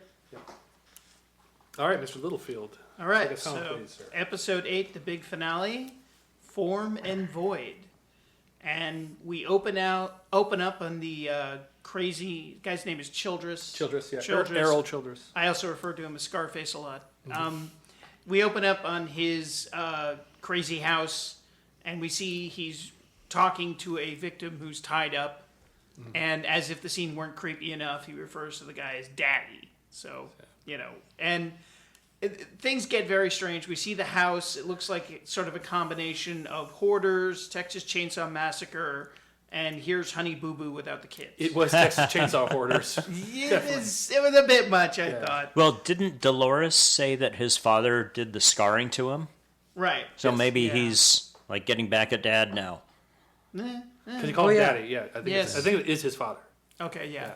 But it's probably just a corpse, right? I don't think he's... Later on, Marty seen his eyes are wet. Yeah, I Breathes think a he's little bit. I alive. think he's alive. Really? But Okay. it's not established whether he's alive Hard or to dead. tell. Yeah. Anyway, so in a truly absurd and amusing detail, he's watching North by Northwest yes. on TV, and he starts imitating Cary Grant, which is like... Was it? No, it was James Mason. Oh, either way. Yeah. You're right, James Mason. But either way, it's like, what? The Pizza Latte said that it's how he fixed his voice after his injuries, is he learned to imitate watching movies, people who speak Interesting. well. Interesting. So he's doing James Mason for some reason. So, Mrs. Honey Boo Boo, known as Betty, yells at him and asks if he wants to make flowers. Oh, this was disgusting. Yeah. But that's not Mrs. him. That's like his Half-sister. half-sister. Of course it is. Yeah. That's false. He does show some... Well, it could be both, sure. There you go. I don't know, man. He does show some affection to her. And who's that actress again? That actress is Oh somebody. my god, I forgot she was. Holy mackerel. Keep going, I'll find her. Okay. She's important. And he makes some reference to Grandpa catching her in the fields and her being simple-minded. So, anyway, so after that pleasant scene, we have another tough-to-watch scene where back on the boat, Rust and Marty shows the corrupt sheriff Steve the videotape of the little girl, Marie Fontenot, and the sheriff admits that the other guy, who is now dead, lied about who was taking over the girl's custody, and he just went along with it. And so Rust and Marty actually consider staging Steve's death because they know they're going to get in trouble when it comes out that they got this from him. Right. And then, in another unpleasant scene, but, Scarface, Childress, whatever, is painting a school, and he's painting it yellow. Yes. Yellow King. Yellow King. Yes, instead of green this time. And he leers at the girls going to the school. Yeah. And this small boy with a blue ball is staring at him with not much. It was sort of a blank expression. It's an odd moment. Right. But anyway. Meanwhile, Rust and Marty take Steve's phone and gun. And Rust tells him that there's a sniper on him now. And if he tells anyone about what happened, then he's going to get shot. And of course, it's Robert, the guy who owns the bar, who also served in Vietnam. See, we talked about this earlier, Robert I Devane. think, and that this would work if Walter White had not just done it. Yeah, it was so Walter. They really needed Badger and Skinny Pete up there. Yeah, Right. with their laser But I will pointers. say, I It's a enjoyed little both different. renditions. They Yeah, were done very well. I didn't think of that because, and the reason I didn't think of that is because this guy really does open fire. He does like shoot the guy's car. He shoots his stolen Maserati. Yeah, and I love the fact that he was Maserati so proud of this car he stole from a drug dealer and Yeah. now gets blown to pieces. It's kind of great. Anyway. Before you go on, so the actress is Ann Dowd, and she plays. Oh my God, she was plays so Esther Brooke amazing. Masters on Masters of Sex. Yes. Which is now going to make it very difficult for me to watch Masters. Yeah. Yeah. That was such a hard role. Yeah. Oh yeah. Oh my God. You mean this one in Yeah. True she got Detective? nothing to work with, Yes. basically. I mean, Yeah. she just got to be. And you have to completely debase yourself. Yeah. Yeah. So she did a great I'm job. willing to do that. And she's much more attractive than And, the and, character. and she's sitting on this guy's lap being groped in a house. Oh, Yeah, geez. Yeah. It's gross. Anyway, so Rust and Marty go over the case files, and then Marty wonders why that one girl who said the spaghetti monster chased her said it had green ears. And that closes the case for them. The green ears. Apparently, That is so Hardy Boys. Green digs- ears and ham. yes. Green, He really. digs out a photo of the old house with a fresh green paint job. Like, you know, Childress Bullshit. may have painted the house. Bullshit. Wow. Yeah. Anyway. Anyway, they have a nice moment when they're driving in the car, and Marty asks Russ if he was holding back during the fight. Yes. And Russ says, well, yeah, because then I would have had to kill you. Like, okay. But he's all insulted. Marty's all insulted. It's very demeaning to me. Yes. So then they go to the painted house, which leads to a grandmother in an old age home who remembers the painters who worked for the parish, and of course remembers Scarface. Now the old lady's husband worked and paid taxes, so they wrote off having the place painted, which leads to them finding the painter contracts, which leads to the bad guy. Right. Fair enough. Oh, I believe as they're driving up to, they have the whole Marty and Russ go over the whole thing with Maggie. Right. And he says that she had a choice. I also had a choice. He had a choice. And Russ does this thing. His sort of it's like even though we are sentient meat, with illusory identities, the way we maintain those illusory identities is by making judgments. Right. Right. And then Marty's like, "What is sentient meat?" That was a good one. That was funny. Yes. Yeah. But here we see that the Nick's idea that Russ protests too much. He's not really nihilistic. He's saying, "Look, we have no choice. We're this animal that has values. We have values, and we make choices that we judge." Fair enough. Yeah. Then we cut to Billy and Betty moaning in the dark house. Childress and Betty. Ugh. Anyway, then Russ lays out the whole story in packages at Robert's bar and says, mail this if I'm not back in 24 hours. Makes it look like Thank Russ. God for once. We're going to release this to the media. I'm not Yes. just wandering into the Temple of Doom where letting the story die. Well, it also seems to be setting up that Rust will be dying. Yeah. And then Marty talks to Papania, the younger of the two cops who were grilling them, and says, he says, if I give you information, will you take the call? And he says, yeah, even though Marty starts to sound crazy. Right. To him, anyway. And then finally... Devil worship, child murder. Yes. Finally, Marty and Rust head out to Billy's place. Dun, dun, dun! And Rust even smells aluminum and ash in the air. Right. And Marty can't get a signal on his phone because you can in these movies or TV shows. And Rust, meanwhile, is like, Marty, this is the place. Bum, bum, bum. Yeah, he somehow knows. And Rust goes and approaches a shack as Marty knocks on the door and asks to use the phone. And Betty says they have no phone. So Marty asks, starts asking about Childress, and she tries to be quiet. And then finally, Marty just bursts in the house. And Childress, Rust pulls a gun on Childress, but he's far enough away that he can run away. Right. Meh. Anyway, so we see two spooky chases going on. Right. Marty finds Betty acting crazy and puts a gun to her head to demand where the phone is.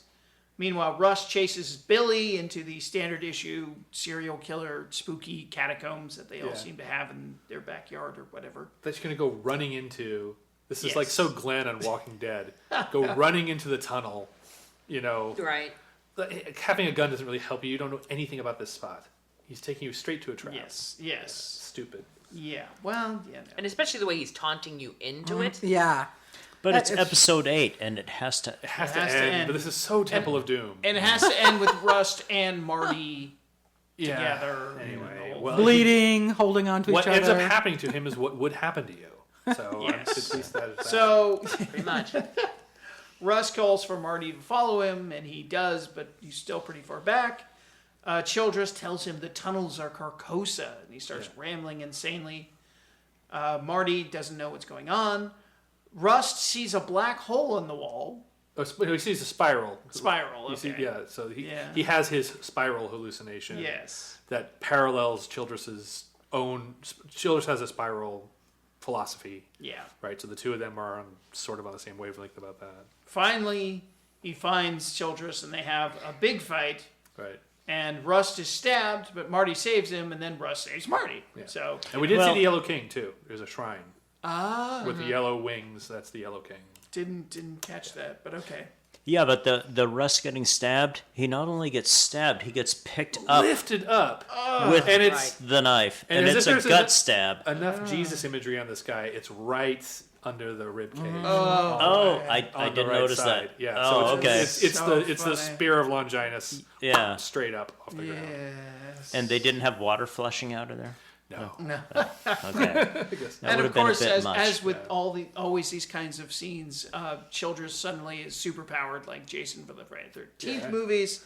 And Well, Russ manages to headbutt him several times, Yeah, it even was a though good head- he's. yeah. Whammo. and Marty somehow knows exactly where they're fighting, even though Right, he was of so course. far behind. He never, they could have been anywhere, but Okay, let's give him that.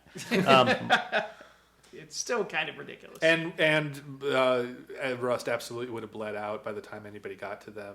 Yeah. Right. Unless they're in the middle unless of they were nowhere. bringing whole blood with them. That's my biggest complaint about this is why keep Rust alive? There's no reason to. It would have been so much better story if he had died. Because they just wanted to end with the The it's an buddy cop origin thing. story for them to go off and become They private wanted it to be a detectives. love story at the end. Yeah, For the you two know. being all they lovey-dovey. set. This is the thing. It's just like Maggie and Audrey. They set up a story that would have been great to tell a certain way and told it another way instead. It's cheaper. Right. Yeah. So So anyway, it's kind of funny. We see Marty in the hospital after everything's more or less wrapped up, and when the two cops try and tell him what happened, he's like, "I don't want to hear about this." yes, It's like, look, he's dead. Who cares? And so Maggie and the girls visit Marty, and of course are very sympathetic to him. And she's wearing her wedding ring, so it looks like he'll be going back home. no, she's married. Yeah, she's remarried. Oh, okay, so she's remarried. But again, that was another one of those moments where they zeroed in on her ring on her hand. yeah, Yes, they really zeroed in on it. And then people are like, "Isn't that the wedding set she had when she was married to Marty?" And blah, blah, blah, blah, blah. Right. So I mean, I don't know why they did so much of that shit. She's married to another man. Yeah. I guess that's a reminder that he's not going back. It's sloppy, is what it is. It It's like they is. decided they wanted to reinvoke the heart marriage, and so they just did. By not introducing her husband, by having her wear a ring that looks like the one she had with Marty. It's just they decided to go against the thing they'd written. Yeah. It's a sloppy ending. And then we hear from a news report that, of course, Childress was responsible for multiple murders. I think we kind of figured that. Anyway, Rust is almost dead, and but when Marty goes to visit him, he's better. And Rust mentions that he definitely saw Childress mowing the lawn way back in '95, and he's also sad that they didn't get all the people in the video. Right. But Marty's still like, but we got this one guy. Come on. We got our guy. we got our guy. And the story's out there now. Yeah. Even if it's Yes. been discredited, Right. it's out there. People will be suspicious. Now, It'll be do tougher I for them. recall it? The news report thing. Was there a bit about clearing the Yeah, Tuttles? so the Tuttles have been cleared by the FBI. and that was Presumably, announced. Edwin Tuttle has that kind of pull. Yeah. Okay. Right. But the idea, the main thing here is that these Tuttle kind of conspiracies only operate because no one suspects a thing.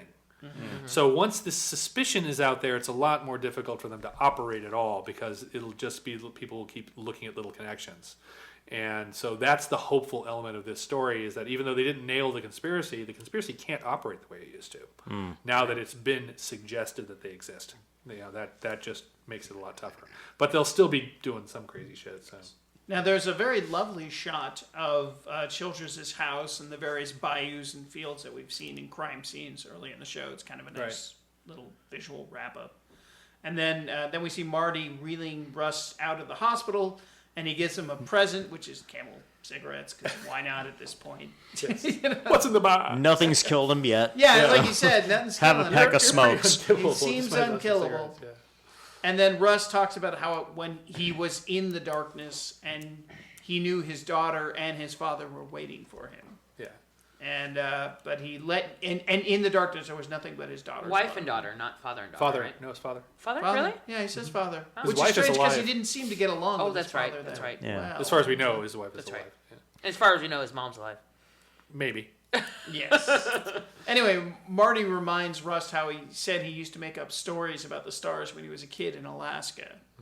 And then Russ says there's only just one story. We just heard played this that in the- audio, so we yeah. don't need to hear it again. But so the last line is the light's winning. The light is winning.